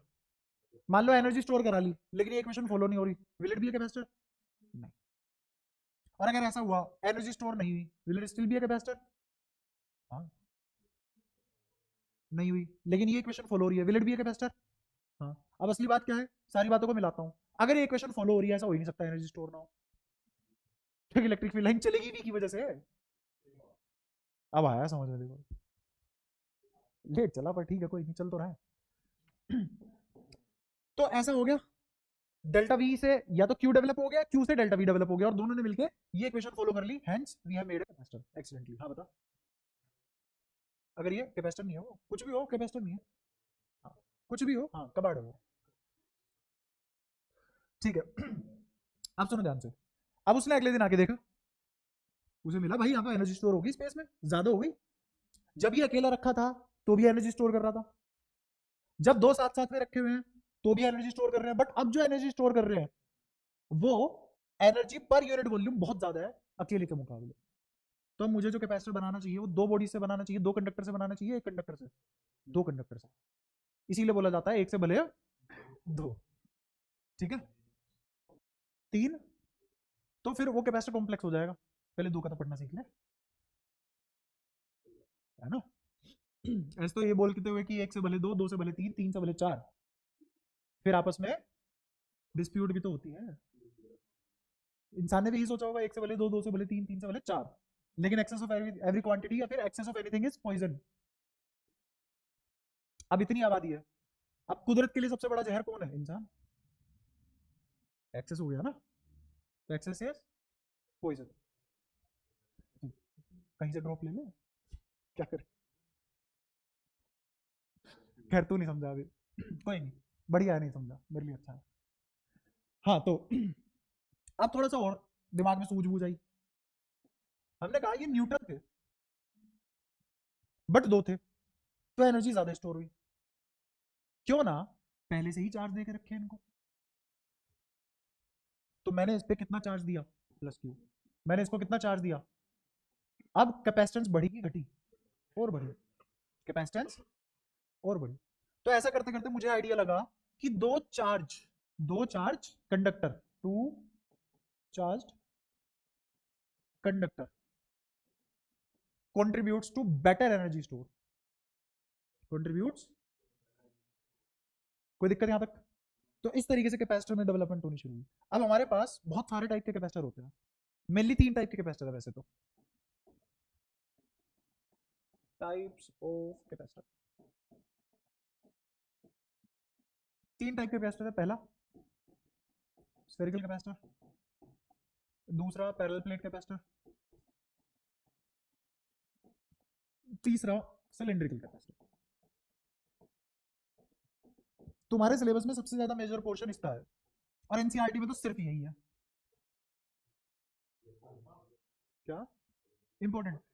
अरे कुछ तो हो रहा है इसके साथ, ये हवा से नशा करने लग गया आदमी। हाँ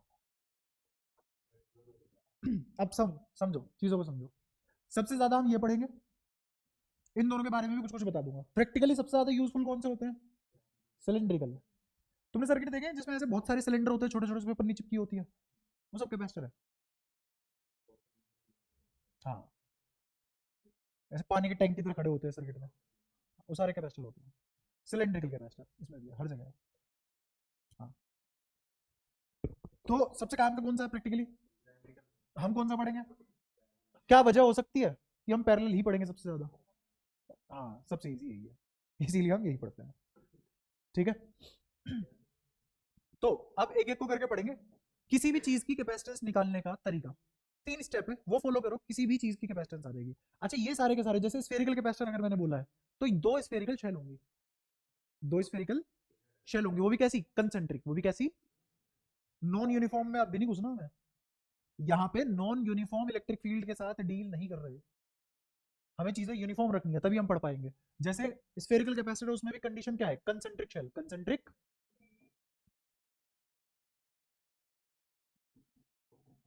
शेल्स। ऐसे ही पैरेलल प्लेस में तो कुछ बता नहीं, दो फट्टे होंगे, पैरेलल होंगे। इसमें सिलेंड्रिकल कैपेसिटर में भी कैसे होंगे? कंसेंट्रिक या कोएक्सियल सिलेंडर। हाँ, सब में दो ही होंगे, सब में दो ही होंगे। क्या कैपेसिटर यूनिफॉर्म होते हैं मतलब? नहीं, कैपेसिटर वेरिएबल भी हो सकते हैं। अब तो बहुत कॉम्प्लेक्स कॉम्प्लेक्स सर्किट है हमारे पास। मान ले मुझे पावर कन्वर्जन करना है, पावर कन्वर्जन समझते हो? मान लो मेरे घर आ रही है 220 वोल्ट की supply with 50 hertz of frequency, मुझे कन्वर्ट करना है उसको 110 वोल्ट 60 हर्ट्ज में। सिर्फ इतना सा करने के लिए ही एक कंपनी है एपीसी नाम की, जो 1000 वोल्ट की पावर जनरेट करने के लिए एक डिवाइस बनाती है और तुमसे 15,000 रुपए मांग लेती है। तो कॉम्प्लेक्स है ना वो सर्किट, वेरिएबल कैपेसिटर पे खेल रहा है, वो थोड़ी ना पढ़ोगे तुम अबे। नहीं, पागल है क्या? रियोस्टेट वेरिएबल रेजिस्टेंस होता है, और वेरिएबल रेजिस्टेंस ऐसे नहीं कि वो वेरी करता रहता है ओवर द टाइम, नहीं, उसमें कीज होती है, जितनी की हटाता रहेगा उतनी रेजिस्टेंस बढ़ती रहेगी। ये यहाँ नहीं आता, लैब में भेज रहा तू इसे। सोच के देख, लाल आदमी गले में बैठने वाला लैब में चला गया, कैसा लगेगा? तभी अजीब फील कर रहा तो है। बस बस बस सामने देखो, ज्यादा इधर मत निकलो। सबसे पहले स्फेरिकल कैपेसिटर, क्या तुम्हें स्फीयर की पोटेंशियल निकालनी आती है? अब मैं तुम्हें 3 स्टेप लिखवाऊंगा। सबसे पहले तुम्हें निकालना है पोटेंशियल, दूसरे स्टेप में इलेक्ट्रिक फील्ड, दूसरे स्टेप में, या फिर इलेक्ट्रिक फील्ड निकालो पहले, इलेक्ट्रिक फील्ड से निकालो पोटेंशियल, इलेक्ट्रिक फील्ड से निकालो और इक्वेशन लगाओ Q equals to C V. Equation क्या लगाओ? Q equals to C V. जैसे ही Q equals to C V लगाओगे और इन दोनों के रिलेशन से एक इक्वेशन आएगी, रिलेशन से एक, इस इक्वेशन और इस वाले थर्ड स्टेप को कंपेयर कर लो तो सी आ जाएगा। पहले क्या निकालोगे, फिर क्या निकालोगे? पोटेंशियल। अगर तुम्हें डायरेक्टली पोटेंशियल लिखना आता है तो पहला स्टेप स्किप, अगर तुम्हें डायरेक्टली पोटेंशियल लिखनी आती है पहला स्टेप स्किप कर दो। अब तुम्हारे पास ऑलरेडी V और E का रिलेशन है, V और E का, E हमेशा Q के टर्म्स में लिखा जाता है, E हमेशा Q के टर्म्स में लिखा जाता है। कोई इलेक्ट्रिक फील्ड का फॉर्मूला बता दो जिसमें चार्ज ना आता हो। Be it ring, on the center of the ring, on the axis of the ring, due to charge, due to sphere, anything you name it, if there is a body and it possesses charge, then electric field will be there. Vice versa, if electric field is there, then it must possess charge. The reason is charge. तो कोई electric field का formula बिना charge के तो पैदा नहीं हुआ होगा। तो बेसिकली तुमने V और Q के बीच का ही रिलेशन निकाला है, इसीलिए कंपेयर करने से C आ रहा है। समझे? ये एल्गो है 3 स्टेप की बस। अब जैसे स्फेरिकल कैपेसिटर पढ़ना है मुझे, और मुझे निकालनी है स्फेरिकल कैपेसिटर की कैपेसिटेंस कितनी होती है। Again capacitor is device, capacitance is property of that device which stores energy, which stores energy, technically speaking, on how much potential difference, what amount of charge is getting stored. Clear? बोला गया last वाली मुझे खुद नहीं पता, दोबारा दूसरी बोलूंगा मैं। मतलब हिंदी में समझा देता हूँ।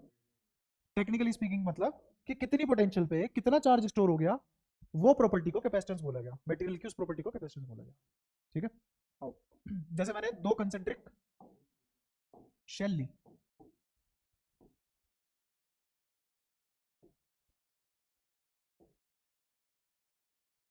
ऐसे अंदर वाले पे मैंने दिया प्लस क्यू, तो अपने आप बाहर वाले पे माइनस क्यू अपीयर हो जाएगा।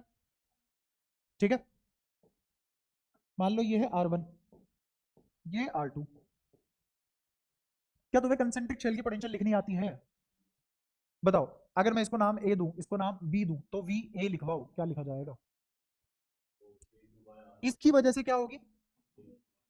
KQ बाय R1, और बाहर वाले की वजह से क्या होगी? Minus KQ by R2। तो KQ तो कॉमन आ गया, अंदर क्या बचा? R2 माइनस R1 अपोन में R1 R2। कुछ गलत तो नहीं है? VB लिखते हैं हम, VB में क्या करेंगे? दोनों चार्ज को ऐड कर देंगे, क्योंकि अगर मुझे B की वजह से निकालनी है तो अंदर वाले तो सब पॉइंट चार्ज की तरह गिने जाएंगे ना, खुद ही मिला के। 2 पॉइंट चार्ज को तो ऐड कर सकते हैं, हम उसका इफेक्ट देख सकते हैं। तो माइनस क्यू प्लस क्यू कितना सही है? तो मुझे क्या V A minus V B लिखवा दोगे? यही तो डेल्टा वी है, लिखवाओ। के Q R2 minus R1 upon R1 R2 minus 0। क्या डेल्टा वी आ गया? और ये डेल्टा वी को ही क्या बोला हुआ है हमने? वी। क्या बोला हुआ है? वी। मुझे इलेक्ट्रिक फील्ड निकालने की क्यों जरूरत नहीं पड़ी? क्योंकि मुझे डायरेक्टली पोटेंशियल लिखनी आती है इसकी। तो स्टेप 1 गायब, सीधा दूसरे स्टेप से चालू किया, 2 स्टेप में कैपेसिटेंस आ जाएगी। पहले स्टेप खत्म, दूसरे स्टेप पे आते हैं। Q equals to C V लिख लो, Q equals to C V लिख लो। तो Q equals to C V लिखने के लिए क्या मुझे सब कुछ उधर सरकाना पड़ेगा इस इक्वेशन को कंपेयर करने के लिए? सरकाओ सब उधर। क्या लिखा जाएगा? R1 R2, ये क्या है? 1 अपॉन 4 पाई एप्सिलॉन नॉट, उधर जाके मल्टीप्लाई हो जाएगा 4 पाई एप्सिलॉन नॉट, तो लिखा जाएगा 4 पाई एप्सिलॉन नॉट R1 R2, और नीचे क्या आ जाएगा? R2 माइनस R1, और पीछे क्या लिखा हुआ है? कंपेयर करो Q equals to C V से, तो C की वैल्यू सब बता पाओगे तुम। बोलो C की वैल्यू क्या है? 4 पाई epsilon not R1 R2 upon R2 minus R1। इतना आसान है किसी भी सेटअप का कैपेसिटेंस निकालना। बताओ कोई इशू यहां तक? क्लियर? तो अब मैंने जस्टिफाई कर दिया अपनी एल्गोरिथम। स्टेप 1 ओमिट किया जा सकता है अगर डायरेक्टली पोटेंशियल याद हो। ठीक है? और अगर पोटेंशियल याद नहीं है, निकालनी पड़ रही है, तो स्टेप 1 से शुरू हो जाओ। तो हमने अभी किसकी कैपेसिटेंस निकाल ली? Spherical capacitor. Next is parallel plate capacitor, ये दूसरा। पैरेलल प्लेट कैपेसिटर में क्या होगा, दो फट्टे होंगे, पैरेलल रखे होंगे, और दोनों के दोनों कंडक्टर होंगे। खास बात, दोनों के दोनों कंडक्टर होंगे। अगर ये दोनों कंडक्टर है, इसका कोई तो एरिया होगा ए, वही एरिया इसका, दोनों के बीच की सेपरेशन डी, दोनों के बीच की सेपरेशन। अब मुझे प्लेट का थोड़ी ना आती है पोटेंशियल लिखनी, मुझे प्लेट की पोटेंशियल लिखनी है, तो कहां से स्टार्ट करेंगे, स्टेप वन, इलेक्ट्रिक फील्ड से। ठीक है। अच्छा, इस पे कोई तो चार्ज रहा होगा, तो इंडक्शन से यहां कितना चार्ज डेवलप हो गया होगा, सही बात है। और तुम्हें पता है कि ये डी बीच की दूरी है इनके, इलेक्ट्रिक फील्ड प्लस से माइनस की तरफ चलेगा, और ये इलेक्ट्रिक फील्ड किस डायरेक्शन में जाएगा, घटते पोटेंशियल के डायरेक्शन में जाएगा, घटते पोटेंशियल के डायरेक्शन में जाएगा। ठीक है, और वही अगर मुझे घटती पोटेंशियल निकालना हो, तो क्या मैं यही तो लिखूंगा, माइनस क्यों लगाया, डायरेक्शन ले रखी है इलेक्ट्रिक फील्ड की बाय सेंस, सही है। तो इलेक्ट्रिक फील्ड कितना होता है यहाँ, बोलो, सिग्मा बाय 2 एप्सिलॉन नॉट या सिग्मा बाय एप्सिलॉन नॉट, जल्दी बोलो, सिग्मा बाय 2 एप्सिलॉन नॉट या sigma by epsilon naught, sigma by epsilon not. इस इलेक्ट्रिक फील्ड, पूरे इलेक्ट्रिक फील्ड की वैल्यू निकालनी है। ये अकेला कितना प्रोड्यूस करता, सिग्मा बाय 2 एप्सिलॉन नॉट, ये अकेला कितना प्रोड्यूस करता, सिग्मा बाय 2, दोनों की डायरेक्शन सेम, तो directly add, vectorially add, directly add, तो कितना आ जाएगा, sigma by 2 epsilon naught plus sigma by 2 epsilon naught, sigma by epsilon naught, तो आ गया sigma by epsilon naught into D बराबर वी। अच्छा, सिग्मा क्या होता है, Q by A, area A है, तो क्या आया, Q by A epsilon naught into D बराबर वी। क्यू को इधर रखो, सबको उधर सकाओ, तो अगला स्टेप क्या आ गया, Q equals to V upon A epsilon naught D, यही आया, उल्टा कर दिया क्या, हाँ ये ऊपर जाएगा ना, A epsilon naught by D into, कोई दिक्कत, तो क्यू इक्वल्स टू सी से कंपेयर करना, सी क्या आ गया,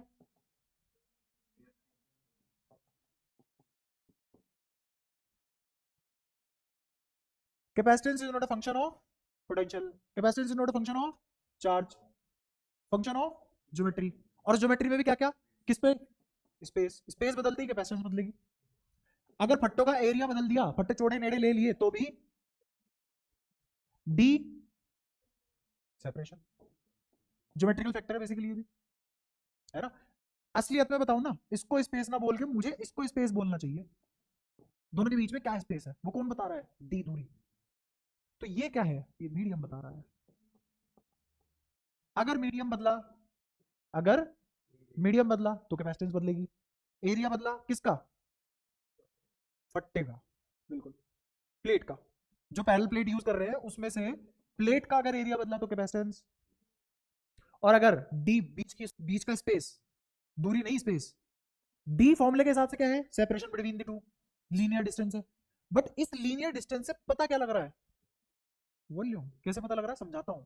क्या ये परपेंडिकुलर दूरी है डी, क्या ये एरिया बेस एरिया की तरह एक्ट करेगा, इस एरिया को डी दूरी तक प्रोपेगेट करो, क्या इंस्क्राइब्ड वॉल्यूम आ जाएगा, तो इन फट्टों के बीच में क्या वॉल्यूम, मतलब कितना स्पेस स्टोर्ड है वो पता लग जाएगा। और उसी स्पेस में, स्पेस इंपॉर्टेंट क्यों है, उसी स्पेस में इलेक्ट्रिक फील्ड स्टोर हो रहा है, उसी स्पेस में अगर इलेक्ट्रिक फील्ड स्टोर हो रहा है तो इलेक्ट्रिक फील्ड तो एनर्जी की फॉर्म में स्टोर होता है ना, तो उसी स्पेस में एनर्जी स्टोर है, और उसी स्पेस से एनर्जी स्टोर से हम एनर्जी पर यूनिट वॉल्यूम निकाल लेंगे, तो मुझे पता लग जाएगा कितने वॉल्यूम में कितनी एनर्जी स्टोर हो रही है, कौन सा कैपेसिटर बढ़िया है, कौन सा कैपेसिटर घटिया है, we will be able to tell the quality of the capacitor.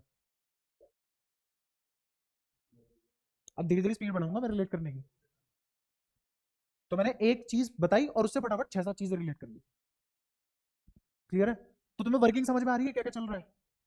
तो ये हो गया C equals to A epsilon naught by D, ये कैपेसिटेंस किसकी है, पैरेलल प्लेट की।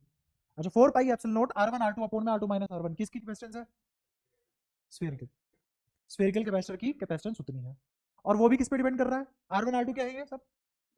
अच्छा, R2 माइनस R1 क्या है, बीच की दूरी, जो यहाँ D का काम कर रहा है वही वहां R2 माइनस R1 काम कर रहा है, दो शेल के बीच की परपेंडिकुलर दूरी इज R2 माइनस R1, है ना, क्योंकि पेरीफेरी से रेडियस हमेशा 90 डिग्री एंगल बनाता है, तो इट इज द परपेंडिकुलर दूरी बिटवीन टू स्फेरिकल शेल, और उसका नाम क्या है, R2 माइनस R1। और ये R2 माइनस R1 कहने के हिसाब से, फॉर्मूले के हिसाब से लीनियर दूरी है, बट मुझे पता है यही लीनियर दूरी मुझे क्या बता रही है, कितना वॉल्यूम आ चुका है इन दोनों अंदर। तो अब स्फेरिकल कैपेसिटर में सिर्फ इतने पोर्शन में एनर्जी स्टोर होती है, अंदर वाले में नहीं होती, ये मुझे कहां से पता लगा, इस डी से, इसी का नाम डी है इधर, समझ पाए हो, तो यहां एनर्जी स्टोर होती है इसमें। बाहर इलेक्ट्रिक फील्ड जीरो, यहां अंदर इलेक्ट्रिक फील्ड, कहाँ है सारा का सारा इलेक्ट्रिक फील्ड? इस पोर्शन में। तो ऐसे है इलेक्ट्रिक फील्ड, हाँ रेडियल डायरेक्शन में। हाँ पहले ये तो सुन ले, उस तुझे लगता है मैं उस पर बात नहीं करूंगा? आज तक बता दो कोई ऐसा चैप्टर आया हो कि तुम्हारी बुद्धि सोच पा रही है और मैं तुम्हें सोच के नहीं बताया वो? मैं क्यों कहता हूँ तुझे ये सब? क्योंकि अगर मैं जो चीज बता रहा हूँ तुम उस पर फोकस नहीं करोगे, मेरी स्पीड स्लो हो जाएगी, क्योंकि मैं तुम्हें दूसरी बातें बता रहा हूँ। फिर जब मैं दूसरी बताऊंगा तुम पहली सोचोगे, जब मैं पहली बता रहा था तुम दूसरी सोच रहे थे। ठीक है, अब तुम्हें दो काम एक साथ करने हैं। तुम्हें जो तुम्हारा डाउट है वो सोच के रखना है, दिमाग में स्टोर करना है, क्योंकि मैं ये भी नहीं चाहता तुम्हारा डाउट मर जाए, पढ़ने का मजा ही खराब हो जाएगा। ठीक है, लेकिन मैं ये भी नहीं चाहता तुम फ्लो डिस्टर्ब करो, है ना? तो फिर तुम्हें फोकस भी करना पड़ेगा जो मैं बता रहा हूँ उस बात पे। इसी का पैसा ले रहा हूँ सही बात करने का। पहली बार ऐसा देख रहा हूँ यार, मास्टर को मोलिस कर रहे हैं बच्चे, पैसे ले रहे हैं। हाँ भाई, मांग लूंगा मांग लूंगा। तो और कैसे मिलते हैं पैसे? तो वो क्या होता है?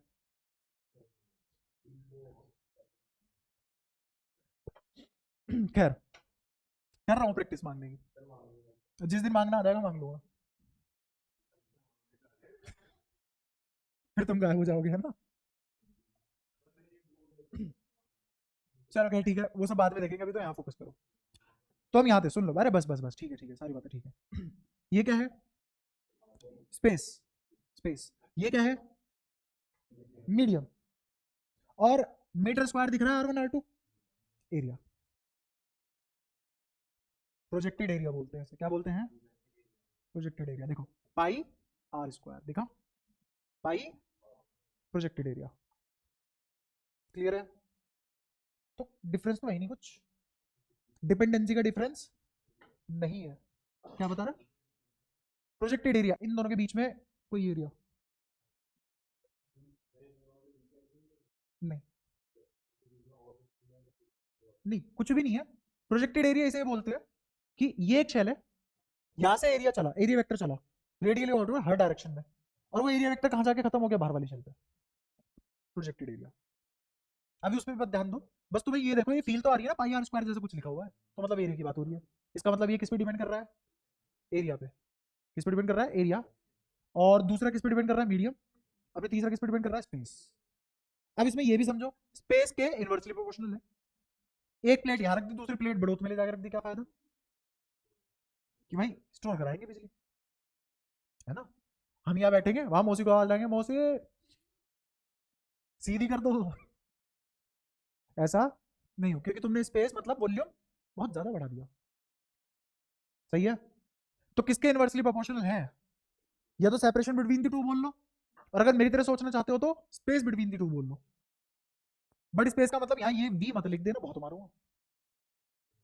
सेपरेशन मतलब सेपरेशन है, उस सेपरेशन से मैं किसका आइडिया ले रहा हूँ? स्पेस का। ठीक है, अच्छा। और ये ऊपर क्या लिखा हुआ है? ए। जितनी बड़ी प्लेट होगी, जितनी बड़ी प्लेट होगी उतना बढ़िया कैपेसिटेंस। बढ़िया कैपेसिटेंस क्या होता है? कम पोटेंशियल पे ज्यादा चार्ज। अगर मैंने प्लेट की बीच की दूरी बढ़ा दी, या दो शेल के बीच की दूरी बढ़ा दी, तो कैपेसिटेंस कम होने का मतलब ज्यादा पोटेंशियल में कम चार्ज स्टोर होना। शाबाश। मैंने एरिया मतलब शेल बड़ी बड़ी ले ली, तो एरिया बढ़ा, तो कम पोटेंशियल में ज्यादा चार्ज स्टोर होने लग गया। इस मीडियम की वैल्यू बढ़ा दी, इस मीडियम की वैल्यू बढ़ा दी, कैपेसिटेंस बढ़ेगी घटेगी? बढ़ेगी। जिंदा बच जाएगा, पर जितना तो झुक के खासा है, जमीन चाट ली तूने। खैर, मीडियम की वैल्यू अगर बढ़ा दी तो भी कैपेसिटेंस बढ़ेगी, मतलब कम पोटेंशियल पे ज्यादा चार्ज स्टोर होगा। ये क्या बढ़ाने पे मिला? मीडियम पे, है ना? तो लिख लेते हैं अब जो जो हमने कंक्लूड किया है। सिलेंड्रिकल वाला तो बता ही दूंगा मैं तुम्हें एक सेकंड में फटाफट फिर से। कंक्लूड हमने किया कि capacitance is function of medium, capacitance is function of area. Wait करता हूं, मैं कहा चलो ठीक है भाई याद होगा, फिर चुप्पी या अपना आप लिखेगा। इनवर्सली प्रोपोर्शनल टू तुम्हारे लिए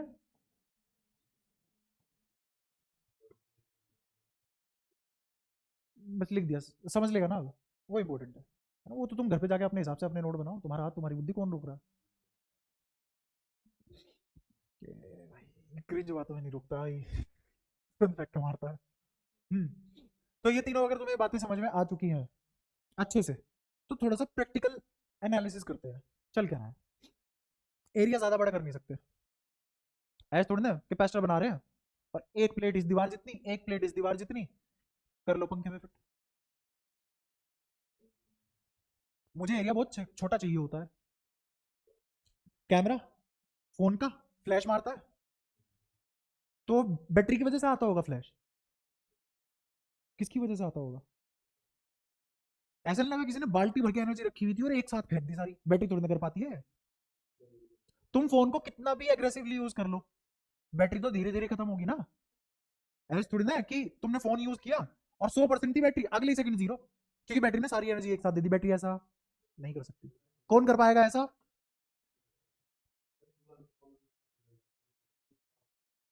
हाँ, कैपेसिटर खराब हो जाते हैं। अभी वो सुन, जो मैं समझाना चाह रहा हूँ, क्योंकि अच्छी बात बता रहा हूँ। अब मुझे कैपेसिटर कहाँ लगाने हैं फोन में? तुमने बनाया कैपेसिटर कौन सा? ये दीवार, ये दीवार। फोन के नाम पे तो ट्रक बनाने पड़ेंगे। तो इसका मतलब एरिया तो नहीं बढ़ा सकते, एरिया तो मुझे छोटा रखना है उल्टा। एरिया छोटा करा तो कैपेसिटेंस घटेगी, फ्लैश काम नहीं करेगी। दिक्कत है, समझ आया दिक्कत? एरिया मुझे बड़ा नहीं रखना। हाँ, ये उल्टी बात है कि ठीक है एरिया बढ़ाने से कैपेसिटेंस बढ़ती है, बट मुझे जहां कैपेसिटर यूज करना है वहां क्या एरिया बढ़ाना चाहिए? वहां तो घटाना चाहिए। और मेरी जैसी मैं एरिया घटाऊंगा तो कॉन्ट्रेडिक्टिंग हो जाएगी चीजें, अब मेरी कैपेसिटेंस घट जाएगी। फिर दूसरा स्पेस की बात कर रहे हैं हम, मतलब दो प्लेट के बीच की दूरी। अब ये थोड़ी ना है कि फोन में कैपेसिटर लगाना है, फोन से एक स्टैंड ऊपर लगाया, एक स्टैंड नीचे लगाया, बीच की दूरी है बीच में फोन। अब फोन को 3D फिल्टर की तरह लेकर घूम रहे हो उधर उधर, तो वो भी सही नहीं है। तो स्पेस की वजह से, स्पेस कम होने की वजह से मेरी कैपेसिटेंस बढ़ेगी, बढ़ भी रही है। बट अब एक और इशू है ना, एक इशू है। अगर तुम स्पेस कम करोगे, अगर तुम स्पेस कम करोगे तो इशू बताता हूँ क्या है। अगेन मैं इस तरीके से बिल्कुल नहीं पढ़ा रहा कि तुम्हारे अच्छे नोट्स बन रहे हैं बोर्ड पे, मैं इस तरीके से पढ़ा हूँ बिल्कुल प्रैक्टिकली सोच पाओ, फील आ जाए एकदम, है ना? तो ये दो प्लेट है। अब तुमने क्या करा, एक तो प्लस सिग्मा रख रहे हो, एक माइनस सिग्मा रख रहे हो, स्पेस कर दिया बहुत कम, तो फोर्स ऑफ अट्रैक्शन बढ़ेगा घटेगा? बढ़ेगा। और फोर्स कैसे निकालते हैं? फोर्स क्यू ई होता है। ये इलेक्ट्रिक फील्ड इस वाले चार्ज का होता है क्या? नहीं, दुनिया में इसको छोड़ के बाकी सभी का होता है। फोर्स क्या आया? Q E. इतनी बात पल्ले पड़ी। अच्छा, दूसरा इलेक्ट्रिक फील्ड मुझे पता है एक प्लेट की वजह से कितना होगा, सिग्मा बाय 2 एप्सिलॉन नॉट। तो मेरा फोर्स किसके बराबर हो जाएगा? Q sigma by 2 epsilon naught. तो सिग्मा की वैल्यू खोल दूंगा तो ये क्या आ जाएगा? क्यू बाय ए। तो ये लिखा जाएगा Q square by 2 epsilon not a. और ये फोर्स ऑफ अट्रैक्शन है या रिपल्शन है? तो जैसे ही तुम इसका स्पेस घटाओगे, क्या अट्रैक्टिव फोर्स बहुत ज्यादा बढ़ जाएगा, और जब दोनों प्लेट एक ही प्लेट बन जाएगी, कहाँ का कैपेसिटर? अब हमने इसके साथ छेड़खानी करके देखी, मुंह की खाई। इसके साथ छेड़खानी करके देखी, फिर से दिक्कत आई, है ना? अब ये तो बिल्कुल ऐसी फील ले रहा है जैसे गोबर रखा हो, जीप पे ही चक लिया। अब क्या बचा है हमारे पास? जैसा इसने बोला कि बीच में लकड़ी डाल दो, लकड़ी का साइज तो बहुत बड़ा होता है, पेपर रख दो। जैसे ही तुमने पेपर रखा, तो सबसे कम परमिटिविटी किसकी होती है? Vacuum, free space, air. सही है। बाकी सबकी उससे ज्यादा ही होती है। और कंडक्टर की कितनी होती है? इनफाइनाइट। कंडक्टर की कितनी होती है? लेकिन अगर तुमने इनफाइनाइट कर दिया तो इसका मतलब तुमने प्लेट चिपका दी, इसका मतलब कैपेसिटर ही खत्म हो गया। अब फिर ऐसे वाले फॉर्मूले बन जाएंगे कि 1 वोल्ट पे 1 कूलम स्टोर करना पड़ा, जाओ भगवान के पास, क्योंकि साइज कितना बड़ा चाहिए? अर्थ से भी बड़ा। समझ पा रहे हो? तो बीच में कंडक्टर डालना चाहिए या इंसुलेटर?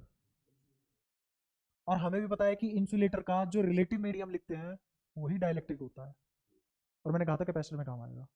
तो जैसे ही मैं बीच में डाइलेक्ट्रिक इंसर्ट करूंगा, कैपेसिटेंस बढ़ जाएगी। स्पेस बिल्कुल डी पूरा कम कर दे, लेकिन वो अभी भी दो कंडक्टर एक कंडक्टर नहीं बन पाए, क्यों? क्योंकि बीच में कागज है, कैपेसिटेंस बढ़ जाएगा। स्पेस घटा लिया, मीडियम बढ़ा दिया, लेकिन मीडियम इनफाइनाइट भी नहीं कर सकते, क्योंकि मीडियम अगर इनफाइनाइट कर दिया तो इसका मतलब हर जगह एक ही मीडियम है अब, तो उसका भी तो कोई फायदा नहीं है ना। समझ आया?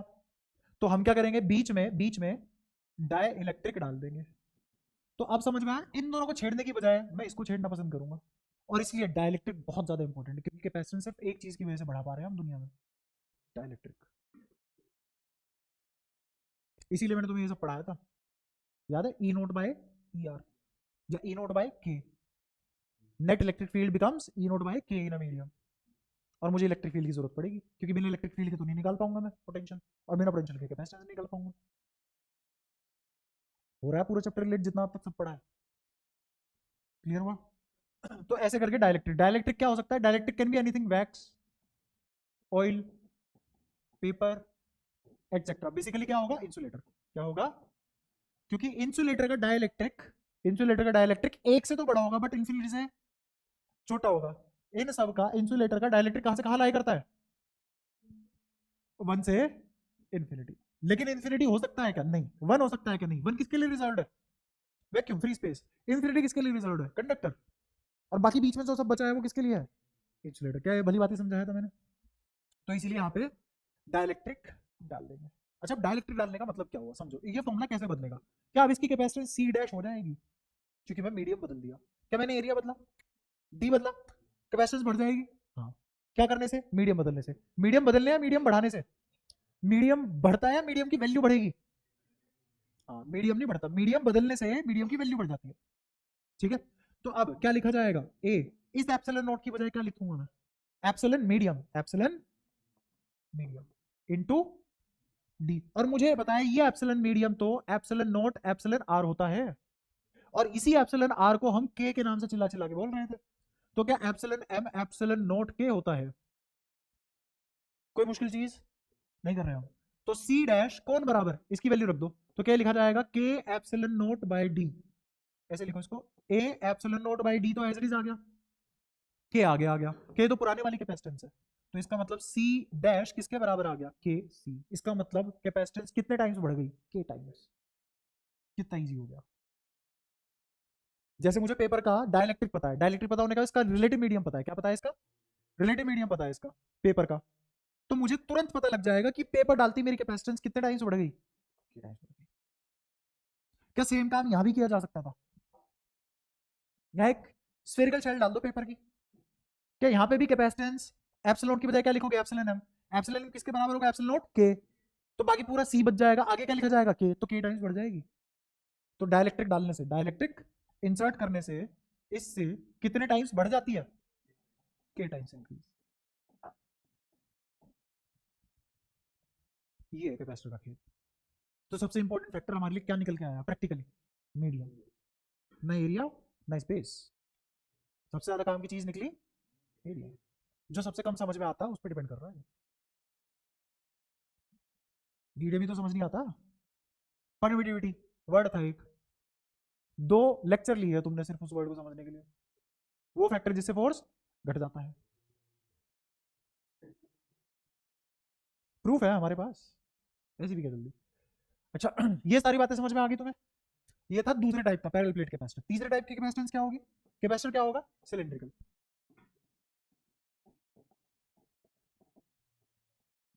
Cylindrical capacitor. अब सिलिंड्रिकल कैपेसिटर की अगर थोड़ी थोड़ी बात करें, क्या कुछ ऐसा दिखेगा? अगेन ड्राइंग स्किल पे ध्यान मत देना, समझने पे ध्यान देना। हाँ, सब्जेक्टेड टू स्केल। अच्छा, गलती। आगे समझ क्या कर रहे क्या कह रहे हैं?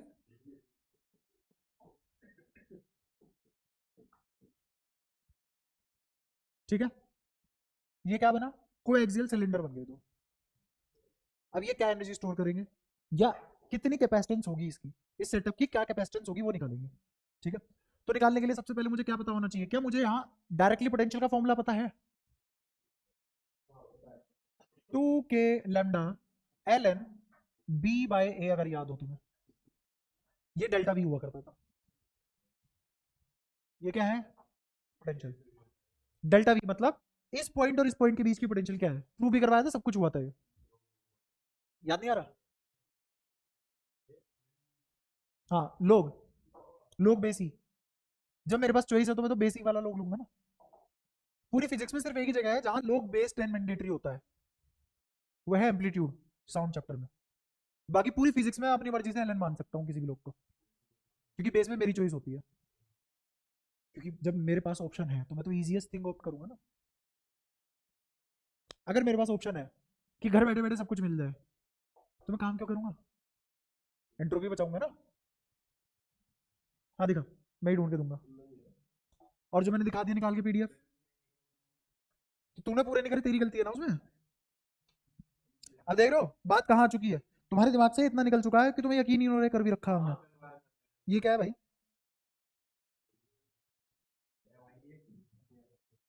हो जाता है कभी कभी। इंसुलेटिंग है? अरे दोनों के लिए कला रखा था, कंडक्टर के लिए भी इंसुलेटर के लिए भी।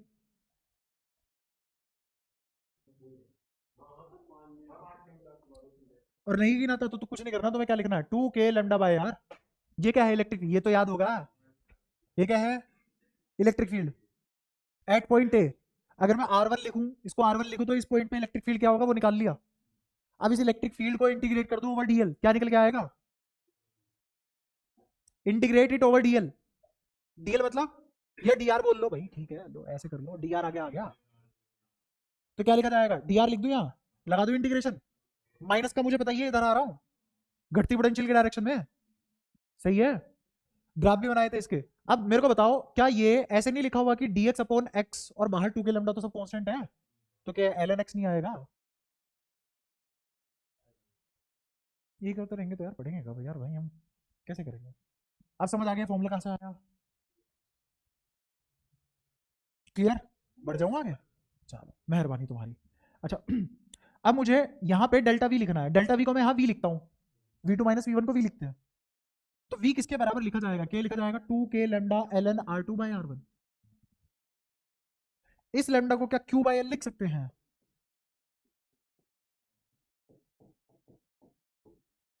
अब q को अकेला कर दो। क्यों? क्योंकि कंपेयर करना है q टू cv से। रखो क्या क्या आएगा। इस k को 1/4 पाई एप्सिलॉन नॉट लिख दो, तो डिनोमिनेटर में 2 पाई एप्सिलॉन नॉट बचा। चल पा रहे हो साथ साथ? ये इधर आ जाएगा तो मल्टीप्लाई में आ जाएगा ना, 2 पाई एप्सिलॉन नॉट। सही है। अच्छा, और v तो बाद में लिखोगे ना, ln r2 बाय r1 नीचे, और यहां पे v, ये l ऊपर चला जाएगा। क्या ये लिखा जाएगा c? हो गया comparison q equals to cv। आ गया। बताओ कहाँ एल को खराब हो रही है आपने? किसी भी चीज का निकाल लो, 3 स्टेप बताए थे ना किसी भी चीज का कैपेसिटेंस निकालने के लिए, हमेशा वही फॉलो हो रहा है। तो कैपेसिटेंस क्या लिखी जाएगी इसकी? कैपेसिटेंस लिखी गई 2 pi epsilon naught l ln r2 by r1। बताओ कोई मुश्किल चीज है क्या? कोई पार तोड़ने वाली चीज नहीं है। अच्छा, ऐसे ही इसकी कैपेसिटेंस पर यूनिट लेंथ भी निकाल लेते हैं हम, क्योंकि ये ज्यादा काम की चीज है। एक यूनिट लेंथ पे कितना एनर्जी स्टोर हुआ, वो ज्यादा काम का है, या कंप्लीटली कितना स्टोर हो रहा है वो ज्यादा काम का है? एक यूनिट का बताओ ज्यादा काम का है, उसके हिसाब से सिलेंडर की लेंथ ले लेंगे हम। क्योंकि इसमें ये फैक्टर है मेरे पास, यूनिफॉर्म फैक्टर है ना, तो बहुत काम की चीज है। अब अगर मेरे से कुछ गलत भी बन गया और मैं जानता हूं कि इसकी तो पर यूनिट लेंथ इतनी आ गई, तो I know how much length I have to deduct और add to fulfil my requirement of energy storage. मुझे कितनी एनर्जी चाहिए उसकी रिक्वायरमेंट को फुलफिल करने के लिए, अगर मेरे से ये कैपेसिटेंस ऊपर नीचे आ भी गई, तो मुझे पता है इसमें कितनी लेंथ बढ़ानी है घटानी है वापस अपनी रिक्वायरमेंट तक लाने के लिए। अब आ गया समझ? हाँ, जैसी मतलब थोड़ा सा मैं ऐसे बोलता ना, 4-5 लाइनें इंग्लिश में बोल देता हूँ तो ठीक है, बात में कोई नहीं। अरे क्वेश्चन भाई इंग्लिश में ही पढ़ोगे, तो इसको जैसे बोला जा रहा है वैसे वैसे कोड करके क्रैक करना सीखो बोर्ड में। अगर तूने हिंदी पढ़ ली, इंग्लिश भी पढ़ना भूल जाएगा, इतनी खतरनाक है हिंदी। हमारे वाली हिंदी नहीं लिखता वो, टेस्ट ट्यूब को अगला परख नली लिखता है, कैसे पढ़ लेगा? परख नली ले, माइंड चला गया ना इधर उधर। अब पढ़ लियो इंग्लिश में भी तो तेरी समझ में आ जाए, पेपर ही खराब हो जाए। तुम्हें लगता होगा हिंदी में तो आसान होती होगी भाई, हिंदी में लिखा हुआ आप खुद ही पढ़ के समझ लेंगे। हाँ मेरे को भी यही लगता था, मेरे को अपने टाइम पे ये लगता था कि यार हिंदी मीडियम ले लेता, हिंदी में लिखा होता सब कुछ, कहानी की तरह पढ़ लेता, जैसे हिंदी के वो शिनचैन पढ़ते थे। शिनचैन कह रहा हूँ, संचयन, एक बुक आती है ना 9th क्लास में, संचयन, स्टोरी स्टोरी होती थी उसमें। हाँ जो भी है, तुम्हारे यहाँ भी कोई आती होगी ना, क्या नाम था उसका, जैसे इंग्लिश में विस्टाज होती है। हाँ वही वही, मैं कहा ऐसे पढ़ लूंगा यार, पूरी फिजिक्स केमिस्ट्री मैथ्स अपनी तैयार हो जाएगी, कहानी की तरह पढ़ लूंगा हिंदी में। सेकंड हैंड खरीद के लाया, 5 मिनट के अंदर मैं वापस दुकान पे था, मैं कहा भाई इसे रख ले, कभी मत दिखाइयो। 3 लाइन समझ नहीं आई, पढ़ के उल्टी हो रहा है, इतनी मुश्किल थी। मैं कहा ये हिंदी है तो हमें नहीं जाननी हिंदी, इंग्लिश बहुत आसान है। हाँ हिंदी में होती है, नहीं होती है हिंदी में, एनसीईआरटी तुझे गूगल पे मिल जाएगी, क्या बात कर दी। फिजिक्स एनसीईआरटी हिंदी में भी होती है, केमिस्ट्री भी हिंदी में होती है, मैथ्स भी हिंदी में आती है बुक। तभी Hindi medium paper, Hindi medium वाले साइंस लेते हैं और पेपर दे पाते हैं। इसीलिए एक पन्ने पे इंग्लिश, दूसरे पन्ने पे हिंदी लिखी होती है पेपर में। हिंदी मीडियम क्यों नहीं ले सकते? अरे किसी चीज को समझने के लिए भाषा माध्यम होता है, बैरियर नहीं होता। अच्छा ये डाउट आ रहा है, लोगेरिथम, लोगेरिथम ना तो इंग्लिश वर्ड है ना हिंदी वर्ड है, ये एक नाम है जो हमने दिया है, जो नाम है जो हमने दिया। हाँ तो ये सब सिंबल है। अबे तो हिंदी में एक्स को क्या पड़ेगा, छोटा प्यार, जो अब छोटा हो चुका है। ये ऐसे ऐसे तो उठाते हैं इसके, बारी में है ये लोंडा। तो कैपेसिटेंस पर यूनिट लेंथ का फायदा समझ पाए तुम, और इसीलिए सबसे ज्यादा प्रैक्टिकल होता है, क्योंकि इसमें कैपेसिटेंस पर यूनिट लेंथ काम कर जाती है और किसी में नहीं कर रही। ठीक है, तो मैं यहाँ निकाल पा रहा हूँ 1 यूनिट लेंथ पे क्या कैपेसिटर है, पता नहीं किसमें निकाल के देखो 1 यूनिट एरिया पे क्या कैपेसिटेंस है, नहीं पता पड़ पाएगा। इसमें निकाल लो 1 यूनिट एरिया में क्या होगा, कुछ भी नहीं पता पड़ेगा। लेकिन मैं यहाँ निकाल पा रहा हूँ 1 यूनिट लेंथ में क्या कैपेसिटेंस है, तो there is room for adjustment. ठीक है, तो इसीलिए सबसे ज्यादा प्रैक्टिकल है, बट ये जितना पढ़ लिया आज ही, इसके बाद इसमें कुछ नहीं है हमारे लिए। अब नेक्स्ट क्लास से जो भी हम पढ़ेंगे वो सब किसके बारे में होगा, सोलली, बस सिर्फ यही पढ़ना है, फट्टा। हाँ किसे, तो मुझे क्या पता क्या बनेगा, पर कैपेसिटेंस पर यूनिट लेंथ तो नहीं होगी वो। इसमें बता कहीं लेंथ का फैक्टर आ रहा है क्या, यहाँ पे कैपेसिटेंस पर यूनिट एरिया तो निकल जाएगा, but capacitance per unit length नहीं निकलेगी। और दूसरी चीज, capacitance per unit area epsilon note by D आया, उससे मेरा कोई फायदा नहीं होगा, उससे मेरा कोई फायदा नहीं होगा। हम्म हम्म। क्योंकि ये जो प्लेट है इसका एरिया इनफाइनाइट लिया हुआ था ना हमने, है ना। अच्छा इन्फिनिटी रिलेटिव टर्म है, ये भी अच्छा सवाल है कि जब तुमने प्लेट इनफाइनाइट ली थी तो ऑलरेडी कैपेसिटर तुमने ब्रह्मांड से चौड़ा बनाया हुआ है, क्योंकि इन्फिनिटी एक रिलेटिव चीज है। हम यहाँ चार्ज के साथ खेल रहे हैं, इस चार्ज के लिए 10⁻⁻² मीटर स्क्वायर का एरिया भी इनफाइनाइट है, किसके लिए, एक चार्ज के लिए, because infinity is relative term. Clear है, कोई दिक्कत? तो स्टिल चार्ज के लिए कैसा है, इनफाइनाइट शीट, इसीलिए फॉर्मूला किसका लग रहा है, infinite sheet sigma by epsilon. कोई बात यहाँ तक दिक्कत कर रही हो, सारी बातें क्लियर है अगेन, कोई परेशानी? अब यहाँ पे कैपेसिटर्स पर यूनिट एरिया का कोई मतलब नहीं बनता, क्यों नहीं बनता, क्योंकि मान लो अगर कोई मतलब बनता, एक प्लेट मैंने इतनी साइज की ले ली, एक प्लेट मैंने इतनी साइज की ले ली, अब तो मुझे यही नहीं पता फॉर्मूला काम करेगा भी नहीं, समझ पाए? अगेन मैं वेरिएबल लेंथ कैपेसिटर पढ़ा दूंगा तुम्हें, जिसमें मैं ये भी पढ़ाऊंगा कि अगर मीडियम में ऐसे ऐसे भर दूं, वो वैसे प्योरली एडवांस लेवल पे चली जाएंगी चीजें, पर ठीक है कोई नहीं, चलते काम में ऐसे रोकेंगे नहीं चीज। जैसे मान लो यहाँ पे एप्सिलॉन 1 मीडियम है, यहाँ पे एप्सिलॉन 2 मीडियम है, या फिर यहाँ पे डाइलेक्ट्रिक K1 है, यहाँ पे डाइलेक्ट्रिक K2 है, इस तरीके से भरा हुआ है, तो इसकी कैपेसिटेंस क्या होगी, इस कैपेसिटर, इस जैसे कैपेसिटर की भी लेंथ निकालेंगे हम, लेंथ कह रहा हूँ सॉरी, कैपेसिटेंस निकालेंगे इस जैसे कैपेसिटर की भी। ठीक है, तब तुम्हें थोड़ा थोड़ा आइडिया पड़ेगा कि हाँ पैरेलल प्लेट कैपेसिटर में कैपेसिटेंस पर यूनिट एरिया का कोई मतलब बनता नहीं है। ठीक है, इस लेवल तक वेट करो, तब तुम्हारा इस क्वेश्चन का आंसर अच्छे से कर पाऊंगा मैं, क्योंकि अभी ये ऊपर ऊपर से बता रहा हूँ तो तुम उल्टी सीधी बातें रिलेट कर रहे होंगे अपनी मर्जी से, जितनी समझ में आ रही होगी, आधी पौनी नोनी, है ना। और क्या। तो यहाँ तक तुम्हें सारे के सारे टाइप ऑफ कैपेसिटर समझ में आ गए, कैपेसिटेंस कैसे निकालते हैं वो समझ में आ गए, और आज के दिन सिर्फ और सिर्फ तुम्हें इतना समझ में आया कि कैपेसिटेंस है क्या, और capacitance is not a function of charge and potential, but it is a factor of geometry, space and medium. ठीक है, कोई दिक्कत है यहाँ तक? अच्छा, फिर मैंने तुम्हें ये भी समझा दिया बैटरी और कैपेसिटर में क्या फर्क है, बैटरी और कैपेसिटर में क्या फर्क है, what is the difference between battery and capacitor, क्या डिफरेंस है बताना एक बार फिर से। Battery continuous source of energy, battery is a source of continuous energy, ऐसे बोलो, battery is a source of, while capacitor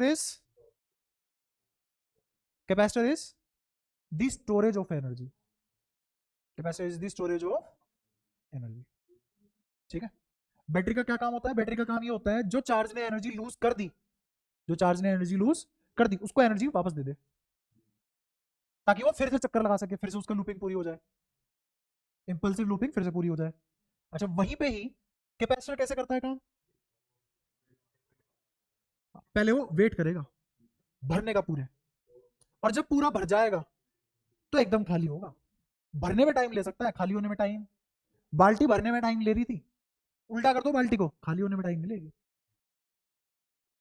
समझ पाए। लेकिन जिस टंकी को चला के तुमने बाल्टी भरी थी उसमें जो पानी का फ्लो का रेट था वो फिक्स था। अब वो डिपेंड किस पे करता है, कितने हॉर्स पावर की मोटर है, कितने हॉर्स पावर की, अगर 1 हॉर्स पावर की मोटर है तो जितने वेलोसिटी से या जितने प्रेशर से पानी गिर रहा है वो रेट चेंज नहीं होगा, उसी रेट से गिरेगा। अगर 1 मिनट में 1 मीटर क्यूब भर रही है वो 1 हॉर्स पावर की मोटर, तो अगले 1 मिनट में भी उतना ही भरेगी, उससे अगले 1 मिनट में भी उतना ही भरेगी। ये तो हो गया capacitor filling by battery, capacitor filling by battery. Again battery dq by dt देगी, और ये dq बाई dt एक कांस्टेंट रेट होगा, एक कांस्टेंट रेट होगा जो किसमें भरा जा रहा है, कैपेसिटर में चार्ज भरा जा रहा है किसी पोटेंशियल डिफरेंस को अप्लाई करके। समझो ध्यान से, मैं रिलेट कर रहा हूं दो सिचुएशन को। ठीक है, कैपेसिटर में चार्ज भरा जा रहा है किस रेट से, dq बाई dt से। कब आया ये, जब बैटरी लगाई v वोल्ट की, तो delta v q is stored with the rate dq by dt। Clear, कोई परेशानी? अच्छा, फिर उसके बाद भरा, टाइम लिया, अब कैपेसिटर फुली चार्ज है, कैपेसिटर जब तुम कैपेसिटर यूज करोगे तब टाइम मिलेगा वो, सीधा एक्सपोनेंशियल। चार्जिंग और डिस्चार्जिंग कैपेसिटर में दोनों दोनों एक्सपोनेंशियल फैक्टर के हिसाब से आती है, दोनों एक्सपोनेंशियल फैक्टर के हिसाब से आती है। ठीक है, वहीं पे बैटरी किसी रेट से एनर्जी देता है और वो रेट लीनियर होता है, वो रेट, कैपेसिटर के खर्च होने का रेट लीनियर नहीं है बट एक्सपोनेंशियल है। कैसा है, एक्सपोनेंशियल। अब एक बहुत बड़ा फैक्टर है जो हम मिस कर रहे हैं, रेजिस्टेंस। मैंने करंट इलेक्ट्रिसिटी पहले क्यों पढ़ाया, थोड़ा सा आइडिया दे देता हूँ उसका, है ना, है अभी 4-5 मिनट 6 मिनट, तो थोड़ा सा आइडिया ले लो उसका। यहां मैंने कैपेसिटर लगाया, यहां बैटरी लगा दी, बैटरी v वोल्ट की है, इसका मतलब क्या है, potential difference across two terminal is delta v। इस v वोल्ट के हिसाब से यहां चार्ज स्टोर होगा, इस v वोल्ट के हिसाब, यहां पे चार्ज स्टोर हो जाएगा अगर बैटरी हटा दूं। बैटरी ऐसे क्या करेगी कि कैपेसिटर में चार्ज स्टोर होगा, तुम्हें अब पता लगेगा कि why v is required to store q, why v is required to store q, and why only the device which is following c is directly proportional, sorry, q is directly proportional to v said to be capacitor, nothing else। तो समझना, यहां charge आता है, यहां charge आता है, यहां से चार्ज निकलता है, सही है। लेकिन ये तो तब होता है ना जब सर्किट कंटिन्यूस हो, यहां तो ब्रेक आ रहा है, ओपन सर्किट है, ये कैसा सर्किट है, बीच में स्पेस है ना, डी नाम का वॉल्यूम है, तो थोड़ी ना चार्ज यहां छलांग मार के वहां चला जाएगा, ऐसा नहीं है। कोई भी इलेक्ट्रॉन कंडक्टर नहीं छोड़ता, वही वाली बात है, वरना ये सॉकेट मेरे को करंट मार रहा होता कंटिन्यूअसली, हवा में नहीं आते ऐसे बॉडी से इलेक्ट्रॉन। क्या कंडक्टर के पास इलेक्ट्रॉन, फ्री इलेक्ट्रॉन होते हैं, हाँ, बट क्या वो फ्री ऐसे होते हैं कि कंडक्टर से बाहर, या कंडक्टर के अंदर ही रहते हैं एटम से बाहर, एटम से बाहर। ठीक है, तो अब होगा क्या, सुनना ध्यान से, जैसे ही मैंने यहां वी लगाया कि प्लस और ये माइनस दो टर्मिनल है, यहां ये प्लस क्यू डिपॉजिट करेगा, क्या पहले ये न्यूट्रल था, इस पे कोई चार्ज नहीं था, चार्ज कितना था, चार्ज कितना था इनिशियली, फिर बैटरी ने क्या करा, भरना, धोने शुरू करे चार्ज, क्योंकि ये बैटरी चाहती है कि ये चार्ज सारे उधर चार्ज चले जाए। यहां क्या अपीयर हो गया, प्लस क्यू। जैसे यहां प्लस क्यू अपीयर हुआ बाय इंडक्शन, क्योंकि बगल में कंडक्टर बैठा है, बाय इंडक्शन क्या होगा यहां, और ये पॉजिटिव चार्ज को धक्का मारेगा, और बैटरी भी क्या चाहती है मेरे पास इधर से पॉजिटिव आ जाए, तो पॉजिटिव को धक्का लगा, तो क्या यहां से पॉजिटिव ऐसे निकल गए, हो गया सर्किट पूरा, और ये चार्ज हो गया। बट जो भी मैंने अभी तुम्हें पढ़ाया वो सिर्फ 30% कहानी है, 70% अधूरी है अभी, क्योंकि no wire exist that has zero resistance. दुनिया का कोई भी एक मटेरियल बना दो, या बता दो, बना दो नहीं, बन तो जाएगा सुपर कंडक्टर, दुनिया का कोई भी ऐसा मटेरियल बता दो जिसकी रेजिस्टेंस जीरो होती हो। ये जो सिंबल होता है ना रेजिस्टेंस का, एक्चुअल में होता ही है कि मान लो ये बल्ब लगा दिया मैंने, क्या यहां से यहां कोई रेजिस्टेंस नहीं है? बट मैंने क्या यहां से यहां लेंथ मेजर कर लिया और क्रॉस सेक्शन नाप लिया, लेंथ मेजर कर ली, क्रॉस सेक्शन नाप लिया, रो की इंफॉर्मेशन मेरे पास है, रो डेंसिटी है क्या, रो क्या है इधर, लेंथ नापी है मैंने, एरिया ऑफ क्रॉस सेक्शन नापा है, तुम्हें क्या लगता है रो क्या होगा, रेजिस्टिविटी। तो क्या यहां से यहां तक की मैंने रेजिस्टेंस नाप ली, ऐसी यहां से यहां तक के पोर्शन की रेजिस्टेंस आ गई, अब ये सारी रेजिस्टेंस को एक जगह इकट्ठा सिंबल की फॉर्म में दिखा दिया, और मान लिया यहां रेजिस्टेंस जीरो है, इसीलिए यहां पोटेंशियल वी है तो यहां वी मान ली, यहां जीरो है तो यहां जीरो मान ली। हाँ, आया समझ? तो अगर वायर है रेजिस्टेंस भी होगी, there exist no such circuit which have zero resistance. नहीं क्यों मानेंगे, अगर इतना होता तो फिर मैं चैप्टर सेकंड चैप्टर के साथ ही ना पढ़ा देता, मैं क्यों पहले करंट इलेक्ट्रिसिटी पढ़ाता, है ना, क्योंकि ये सब चीजें मुझे एग्जैक्ट बतानी थी। तो ये सिचुएशन तो बताइए बिल्कुल भी प्रैक्टिकल नहीं है, बिल्कुल भी प्रैक्टिकल, बट बताइए क्यों, क्योंकि 30% प्रैक्टिकल है, कैसे समझाता हूँ। ये रेजिस्टेंस बता रही भैया, पोटेंशियल वी मतलब delta V, V minus zero या V two minus V one is V, ये रेजिस्टेंस आर, इसकी कैपेसिटेंस सी। अब तुम्हें साफ साफ दिख रहा होगा सर्किट में दो एलिमेंट लगाए हुए, एक रेजिस्टेंस एक कैपेसिटेंस, एक तीसरा एलिमेंट है जो हमने पढ़ लिया बट अभी नहीं, उसको इलेक्ट्रोमैग्नेटिक इंडक्शन में यूज करेंगे, 6 चैप्टर सोलेनोइड, जो मैग्नेटिक फील्ड लाइन की फॉर्म में एनर्जी स्टोर करता है, दैट इज इंडक्टर। इंडक्टर कहां पढ़ेंगे, चैप्टर 6। अब इसको हटा देते हैं, जो जितना हमें सीख लिया वो पढ़ लेते हैं, रेजिस्टेंस और कैपेसिटर। असलियत में कोई भी सर्किट प्योरली कैपेसिटर सर्किट नहीं होता, there exist practically RC circuit. तो हर सर्किट कैसा होगा, एटलीस्ट आरसी सर्किट तो होगा, ठीक है। अब सुनना ध्यान से, ये पोटेंशियल वी है, तुम्हें K2 लगाना आता है, अगर मैं गोल गोल घूम जाऊं और जहां से निकला वहीं आ जाऊं तो summation of all the potential in the loop is zero. क्या ये K2 था? अब मैं तुमसे एक और सवाल पूछता हूं, ध्यान से सुनना। मैंने एक वायर ली, ये रेजिस्टेंस आर, इसको नाम दिया ए, इसको नाम दिया बी, और मैं तुमसे पूछ लूं V A minus V B बता दो, V A minus V B बता दो, और करंट जा रहा है आई से, तो बताओ क्या लिखा जाएगा, जल्दी बोलो जल्दी बोलो, आई आर। कोई इशू? ऐसे बैटरी और लगा दी, अब क्या लिखा जाएगा, जल्दी बोलो जल्दी बोलो। अगर करंट उल्टा चला जाता तो वी माइनस का आता और आई आर भी माइनस का आ जाता। अच्छा अभी करंट ऐसे जा रहा है, बैटरी चार्जिंग डिस्चार्जिंग, चार्जिंग, अच्छा बैटरी उल्टी लगा दूं तो बैटरी डिस्चार्जिंग, और यहां क्या आ जाएगा, I R minus V. Clear है? कि कहां से पता लगा ये क्या था, ये K2 ड्रॉप लिखता चला गया, जैसे जैसे सीखा है वैसे वैसे। असलियत में K2 पहली क्लास में पढ़ा दिया जाता है, भाई साहब क्या हुआ, मैं पिछले 5 मिनट से देख रहा हूँ, ठीक है ठीक है ठीक है कोई दिक्कत नहीं, हाथ हटा, हाँ, नहीं पिटेगा नहीं, सीधा बैठ, बताऊं अभी, सामने देख चुपचाप,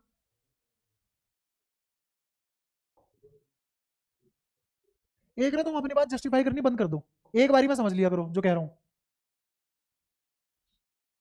सामने देखो, अब अगर मैंने ऐसी कोई कैपेसिटर ले लिया, कोई कैपेसिटर ले लिया और यहाँ बैटरी लगा दी, यहाँ प्लस क्यू, यहाँ माइनस क्यू, ये बैटरी वी, ये माइनस, ये प्लस, करंट इस साइड से आया, ये बी, ये ए, मैं तुमसे बोलूं वी ए माइनस वी भी लिखवा दो, तो यहां से चलना शुरू करो, पहले कौन आया, प्लस क्यू की माइनस क्यू, प्लस क्यू। अच्छा यहाँ की पोटेंशियल क्या लिखी जाएगी, कैपेसिटेंस सी है इसकी, क्या लिखी जाएगी, क्यू बाई सी।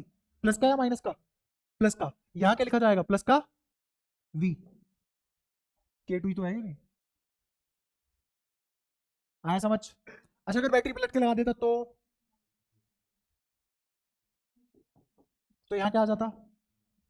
अच्छा अगर करंट ऐसे बह जाता, करंट मान लो ऐसे बह जाता, तो बैटरी ये वाली चार्जिंग स्टेट में, और अब यहाँ पे क्यू बाई सी लिखा जाता। बट अभी करंट कैसे बह रहा है, ऐसे। तो करंट बहते टाइम यहाँ माइनस क्यू आया प्लस क्यू आया, तो ये माइनस लिखा जाएगा अगर तुम ऐसे जा रहे हो। हाँ करंट के हिसाब से जो पहले वाला फट्टा आया कैपेसिटर का, उसके हिसाब से लिखा जाएगा साइन। चलो मैं इसको समझाता हूँ, अगले पेज पे समझाता हूँ, मुझे पता है जल्दबाजी के चक्कर में ना दिक्कत हो जाएगी, वरना कंफ्यूजन से तो बढ़िया है थोड़ा टाइम लेके सीख लो। सुनो, बैटरी बताओ किधर लगा, ऐसे लगा लो बैटरी, ये कैपेसिटर, कैपेसिटर पे राइट और लेफ्ट दो फट्टे हैं, बताओ राइट और लेफ्ट पे किस पे प्लस किस पे माइनस, जल्दी बोलो। राइट पे प्लस, लेफ्ट पे माइनस। अच्छा करंट बताओ कैसे लेना है, ए से बी या बी से ए, ए से बी, ये आया करंट। बैटरी चार्जिंग स्टेट में है, बैटरी चार्जिंग स्टेट में है। अगर बैटरी चार्जिंग स्टेट में है तो किसी बाहर और एक्सटर्नल सोर्स ने इसको पोटेंशियल दी होगी, यही तो मतलब है, ठीक है। अच्छा यहाँ माइनस क्यू है प्लस क्यू है, करंट तो उस डायरेक्शन में होता है ना जिस डायरेक्शन में प्लस क्यू दौड़ता है, ऑल्टरनेटिंग इलेक्ट्रॉन के लिए। इलेक्ट्रॉन का ऑल्टरनेटिव है ना हमारे पास, क्या ऑल्टरनेटिव है कि इलेक्ट्रॉन तो दौड़ता है इलेक्ट्रिक फील्ड के अपोजिट, और वो पार्टिकल, वो चार्ज जिस पे इलेक्ट्रॉन जितना ही पॉजिटिव नेचर का चार्ज है वो दौड़ेगा इलेक्ट्रिक फील्ड के अलॉन्ग। तो जो हमने ड्रिफ्ट वेलोसिटी पढ़ी थी वो प्लस क्यू मान के पढ़ी थी ना, और उसी के डायरेक्शन में क्या माना था, करंट। तो अगर करंट इस डायरेक्शन में आया तो यहाँ कौन डिपॉजिट हो रहा है, प्लस क्यू। आप समझना, अगर यहाँ प्लस क्यू डिपॉजिट होगा तो ये माइनस क्यू की वैल्यू घटेगी बढ़ेगी, घटेगी, तो कैपेसिटेंस डिस्चार्जिंग स्टेट में है। समझ पाए जो समझा रहा था। फिर यहाँ गए बैटरी, ऑब्वियसली जब ये डिस्चार्ज हो रहा है तो बैटरी तो चार्ज होगी, रिलेट। अगर करंट ऐसे जा रहा होता तो इसका मतलब, करंट ऐसे आया तो इसका मतलब प्लस क्यू इस डायरेक्शन में दौड़ रहा होगा, तो प्लस क्यू को कंट्रीब्यूट करेगा और ज्यादा डिपॉजिट होगा, तो चार्ज डिपोजिशन इंक्रीज या डिक्रीज, इंक्रीज। तो ये फिर कौन सी स्टेट में आ जाएगा, चार्जिंग स्टेट में, कौन, कैपेसिटर। और बैटरी ही तो, बैटरी से निकला है करंट, तो इसका मतलब बैटरी कौन सी स्टेट में होगी, और वी ए माइनस वी भी लिखना जानते हो, वी ए माइनस वी भी बाद वाले केस के लिए लिखवाओ जिसमें करंट ऐसे गया, यहां से लिखो क्या चार्ज हो रहा है डिस्चार्ज हो रहा है, डिस्चार्ज हो रहा है या चार्ज हो रहा है, सोच के बोलना। नहीं सेकंड केस में करंट ऐसे है और वी ए माइनस वी भी लिख रहा हूं, चार्जिंग हो रही है, चार्जिंग हो रही है, तो चार्जिंग होने का मतलब चार्ज बढ़ रहा है, चार्ज बढ़ने से कैपेसिटेंस तो नहीं बदलती, चार्ज बढ़ने से कैपेसिटेंस नहीं बदलती। ये देखो आ गई ना दिक्कत, एक घंटा, पूरा एक घंटा रज के बोल रहा हूं मैं कि भाई साहब क्यू बढ़ने से कैपेसिटेंस पे कोई फर्क नहीं पड़ता, capacitance is not a function of charge. But यहां क्यू बढ़ा है, कैपेसिटेंस बढ़ी नहीं है, तो ये तो तभी पॉसिबल है जब वी भी कोरस्पॉन्डिंगली उतना ही बढ़ा हो। अब बताओ इस पे पोटेंशियल बढ़ रही है घट रही है, बढ़ रही है, आया नहीं होगा समझ में। तो मैं बुद्धि में ये बात है कि capacitor is not a function of charge and potential. एक कैपेसिटर पे चार्ज का चाहता ही मार दिया भर के, कैपेसिटेंस बढ़ जाएगी क्या, लेकिन क्यू तो बढ़ा है, फॉर्मूले वाइज तो बढ़नी चाहिए। तो प्रैक्टिकली क्या हुआ होगा, जितने रेशो से क्यू बढ़ा है उतने रेशो से वी भी बढ़ा होगा। यहां चार्ज बढ़ रहा है कैपेसिटेंस बदल नहीं सकती, तो वी भी तो बढ़ा ही होगा ना। तो बताओ इस कैपेसिटेंस पे वी बढ़ा कि घटा, बढ़ा ना, तो मतलब चार्ज हो रहा है ना, दिख रहा है। तो प्लस का लिखना चाहिए पोटेंशियल, माइनस का, ड्रॉप है कि राइज है, राइज है पोटेंशियल। अच्छा पोटेंशियल राइज प्लस में लिखते हैं माइनस में लिखते हैं, हाँ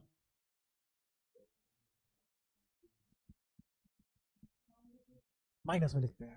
तो क्या लिखोगे तुम यहाँ पे, minus Q by, battery charge या डिस्चार्ज, डिस्चार्ज। तो ड्रॉप आया कि राइज आया, ड्रॉप आया, तो कैसे लिखेंगे, प्लस की माइनस, प्लस लिख लो प्लस, क्या आ गया वी माइनस वी, ऐसे लिखते हैं कि टू यहाँ पे। अब मैं बताता हूँ तुम्हारी भाषा में, क्या तुम जब यहां से आए, जब यहां से आए, आए हो ना इधर से, तो तुमने किस में टक्कर मारी है देखे, पॉजिटिव या नेगेटिव, कौन से फट्टे में टकराए हो, तो क्या लिखोगे? आया ना आप समझ में? कहाँ ड्रॉप राइज, कौन सी बातें कर रहे हो तुम? हमारी भाषा में बातें करो। सर कौन से में देके मारा? प्लस वाले में। तो प्लस लिख दिया। अरे भाई ये यही तो होती है पढ़ाई, मजा आ गया। शाबाश। ये समझाने में प्राण निकल जाते मेरे, अगर मैं ये ना समझा पाता तुम्हें थर्ड चैप्टर में कि ड्रॉप का मतलब पॉजिटिव लिखना होता है और राइज का मतलब नेगेटिव लिखना होता है। और उसका भी लॉजिक दिया था, रटवाया नहीं है, कन्वेंशन नहीं है, लॉजिकल है। क्या मैं लिख पाया V A minus V B? कोई परेशानी? पक्का? बताओ इस पूरे सर्किट में समेशन ऑफ वी क्या आएगा? 0। क्लियर है? अच्छा अब सुनना ध्यान से। इस पॉइंट पे पोटेंशियल वी, इस पॉइंट की पोटेंशियल, इसकी, इस पॉइंट की पोटेंशियल, जब ये डेल्टा वी तुमने वी मान लिया तो इसकी कितनी होनी पड़ेगी? इसकी, इसकी, या तो इसको लूप लो से कर लो, या तो इसको, या फिर ये बोल दो कि ये दो पैरेलल ब्रांच है, यहां भी वी से 0 ड्रॉप है, यहां भी वी से 0 ड्रॉप है, तो यहां से पोटेंशियल निकालो, यहां से पोटेंशियल निकालो, इक्वेट कर दो। पहला, हाँ वो दूंगा ना अभी। तुझे समझ में आया मैं क्या कर रहा हूँ? दोनों में से जो तुम्हारी इच्छा है वो लगा लो, या तो लूप लो लगा लो, और या फिर दो पैरेलल ब्रांच बना के उस तरीके से देख लो कि यहाँ से भी वी से 0 ड्रॉप आया, यहाँ से भी वी से 0 ड्रॉप आया, तो यहाँ का वी से 0 का ड्रॉप लिखूं, यहाँ से वी से 0 का ड्रॉप लिखूं और इक्वेट कर दूं। तो मेरे को बताओ पूरे चक्कर काटने की बजाय ये ज्यादा आसान नहीं लग रहा? सीधा इक्वेट करो। और बातें दोनों एक ही हैं, बातें दोनों, जब लूप में ये माइनस में और ये दोनों प्लस में लिखे जाएंगे तो एक को उधर भेज दूंगा तो वही तो बात पड़ेगी। तो आओ लिखते हैं, यहाँ से यहाँ का ड्रॉप कितना है? वी। ड्रॉप है कि राइज है? ड्रॉप है कि राइज है? अरे ड्रॉप है ना, तो वी बराबर ये नीचे वाली वायर से लिखा, समझ गए? अच्छा अब मैंने यहां लिख दिया प्लस और यहां लिख दिया माइनस, ड्रॉप की राइज,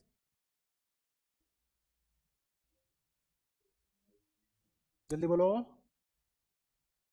बंद हो रहा है मतलब चार्ट ठंडी होगी। कोई नहीं, समझो ध्यान से, ये प्लस ये माइनस, इसका मतलब यहां से यहां चार्ज इकट्ठा हुआ, चार्ज बढ़ा कि घटा? बढ़ा ना, बढ़ा तो चार्ज हुआ और पोटेंशियल बढ़ गया, है ना? ठीक है। तुम्हें ये तो समझ में आता है ना कि पोटेंशियल राइज हुआ है तो नेगेटिव में लिखूंगा, पोटेंशियल राइज हुआ है तो ये पक्की बात है। अब मैं एक और जगह करेक्ट करता हूँ क्योंकि दोनों एक साथ बताता तुम पकड़ा जाते।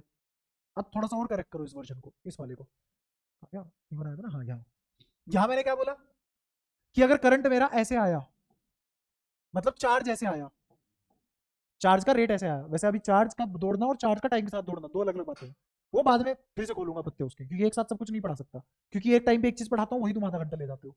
अब सुनना ध्यान से। असलियत में देखते हैं ड्रॉप हुआ है कि राइज हुआ है, समझना। ये क्या चीज है? कांस्टेंट होती है हर मटेरियल की, फॉर्मूला क्या है इसका?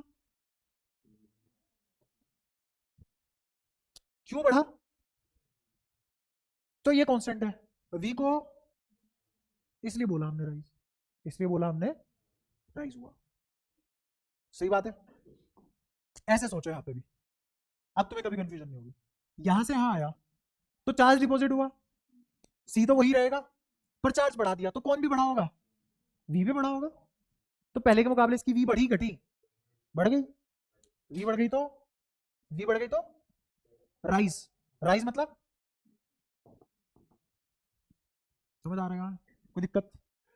फिर यहां से यहां जाते टाइम ये ड्रॉप आएगा कि राइज आएगा? ड्रॉप आएगा, रेजिस्टेंस के क्रॉस तो ड्रॉप ही आएगा। तो बताओ क्या लिखूं? बताओ कोई दिक्कत? क्लियर है सारी बातें? श्योर? ठीक है। अब और चीजें समझो, थोड़ी सी चीजें क्या समझनी है। बैटरी कैपेसिटर को चार्ज कर रही है, डिस्चार्ज कर रही है? चार्ज कर रही है, चार्ज डिपॉजिट हो रहा है वहां पे। जब चार्ज डिपॉजिट होगा तो आई किसके बराबर होता है? dq by dt। क्या ये ऐसे नहीं बोला जाता rate of flow of charge? Rate of, come time में ज्यादा चार्ज फ्लो करेगा इसका मतलब करंट ज्यादा है ना? ज्यादा टाइम में कम चार्ज फ्लो करेगा इसका मतलब करंट कम है। करंट का मतलब समझे? रखना है ये सारी बातें दिमाग में, एकदम ही फिर बोल दो ये तो नहीं आया समझ, समझते रहे ना। ओवर द टाइम करंट बढ़ेगा घटेगा? टी इक्वल टू 0 पे देखते हैं, टी इक्वल टू 0 पे आई, या फिर ये बोल दो कि कैपेसिटर पे, कैपेसिटर पे क्या चार्ज है? क्यू एट सी क्या है टी इक्वल टू 0 पे? 0। इनिशियली बैटरी चालू ही नहीं थी, यहाँ की लगा रखी थी मैंने, क्या लगा रखी थी, ओपन थी, तो क्या चार्ज रहा होगा इस पे, तेरे को समझाता हूँ। ये कैपेसिटर है, बैटरी लगाई नहीं, तो डेल्टा वी है ही नहीं मेरे पास, कैपेसिटेंस कितनी होगी, कुछ भी नहीं। कैपेसिटर पे चार्ज पोटेंशियल की वजह से स्टोर होता है ना, की ओपन है तो चार्ज स्टोर हो गया। फिर वही तो समझा रहा हूँ, टी इक्वल्स टू 0 में क्या चार्ज है कैपेसिटर पे, कोई चार्ज स्टोर नहीं है। अरे डेल्टा वी पे ही तो चार्ज स्टोर होगा, बिना डेल्टा वी के कहाँ चार्ज स्टोर हो जाएगा, समझे, पक्की बात है, ठीक है। तो सारा चार्ज है कहाँ, आई के पास, आई के पास। तो टी इक्वल्स टू 0 पे चार्ज एट कैपेसिटर 0 है, बट करंट मैक्सिमम है, समझे इस बात को। टी इक्वल्स टू 0 पे चार्ज 0 है, बट क्योंकि आई जो dq बाई dt है वो तो बैटरी से निकलने वाला चार्ज है ना, तो बैटरी के अंदर से चार्ज निकलते हैं, चार्ज ऑलरेडी होते हैं, उनको एनर्जी मिल जाती है और दौड़ना शुरू कर देते हैं। तो सारे चार्ज किस फेज में है, दौड़ने वाले हैं डिपोजिशन में, सारे चार्ज डिपोजिशन में, दौड़ने वाले हैं, दौड़ने वाले में है ना भाई। तो अब सारे के सारे चार्ज अगर दौड़ने वाले फेज में है, तो सारा का सारा चार्ज करंट को कंट्रीब्यूट कर रहा है, तो टी इक्वल्स टू 0 पे करंट मैक्सिमम है और चार्ज एट कैपेसिटर, समझे, बताओ कोई दिक्कत। अब टी इक्वल्स टू इंफिनिटी पे क्या हुआ होगा, सारा चार्ज कहां जमा हो गया, करंट, तो चार्ज कहां है सारा का सारा, कैपेसिटर, तो एट सी क्यू क्या हो गया मैक्सिमम, और आई क्या हो गया, बिना करंट के रेजिस्टेंस की कोनो औकात है का, नहीं। इस इक्वेशन में फेंक दो, अगर मैं equation T equals to infinity पे लगाऊं,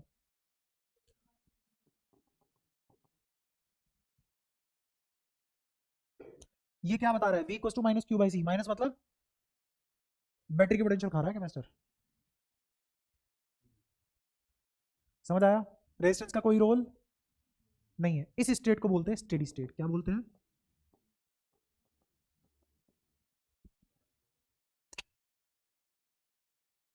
समझ आया, at T equals to infinity steady state achieved, और ये हमारी दुनिया का टी इनफाइनाइट नहीं है, आगे जाके पता लगेगी ये चीजें, समझ आई यहां तक सारी बातें। टी इक्वल्स टू 0 पे Q, Q at C, capacitor में कितना charge, 0, current flowing in the circuit is maximum. तो अगर मैं यही इक्वेशन टी इक्वल्स टू 0 पे लगाता तो समझो क्या v इक्वल्स टू सिर्फ आई लिखा जाता, कैपेसिटर में कोई पोटेंशियल नहीं डेवलप हुई, सही बात है, कोई परेशानी आता समझने में, ठीक है। टी इक्वल्स टू इंफिनिटी मतलब अंधे समय बाद, जब भूतकाल भूत ही बन चुका है, तब v किसके बराबर होगा, सारा सारा चार्ज डिपॉजिट हो गया, दौड़ाओगे किसे, किसका रेट नापोगे, सारा तो इसके पास है, तो करंट कितना हो गया, करंट जीरो होने पे स्टेडी स्टेट आ गई, जब करंट जीरो है रेजिस्टेंस कुछ हो या ना हो फर्क पड़ता है सर्किट पे, तो ये ऐसे सर्किट स्टेडी स्टेट के सर्किट होते हैं, असलियत में नहीं होते। इसलिए 30% सच भी था इस बात में, ऐसा सर्किट एग्जिस्ट करता है, बट क्या है, रेजिस्टेंस है, बट अब उसको बनाना ना बनाने से कोई फर्क पड़ रहा है, क्यों, क्योंकि टी इक्वल्स टू इंफिनिटी पे आई जीरो है, रेजिस्टेंस बनाओ या ना बनाओ पोटेंशियल के साथ खेल ही नहीं सकता वो।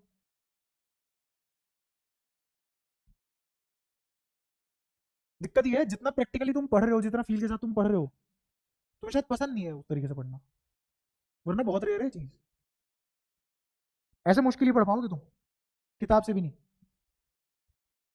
और किसी और से भी नहीं, ऑनेस्टली स्पीकिंग।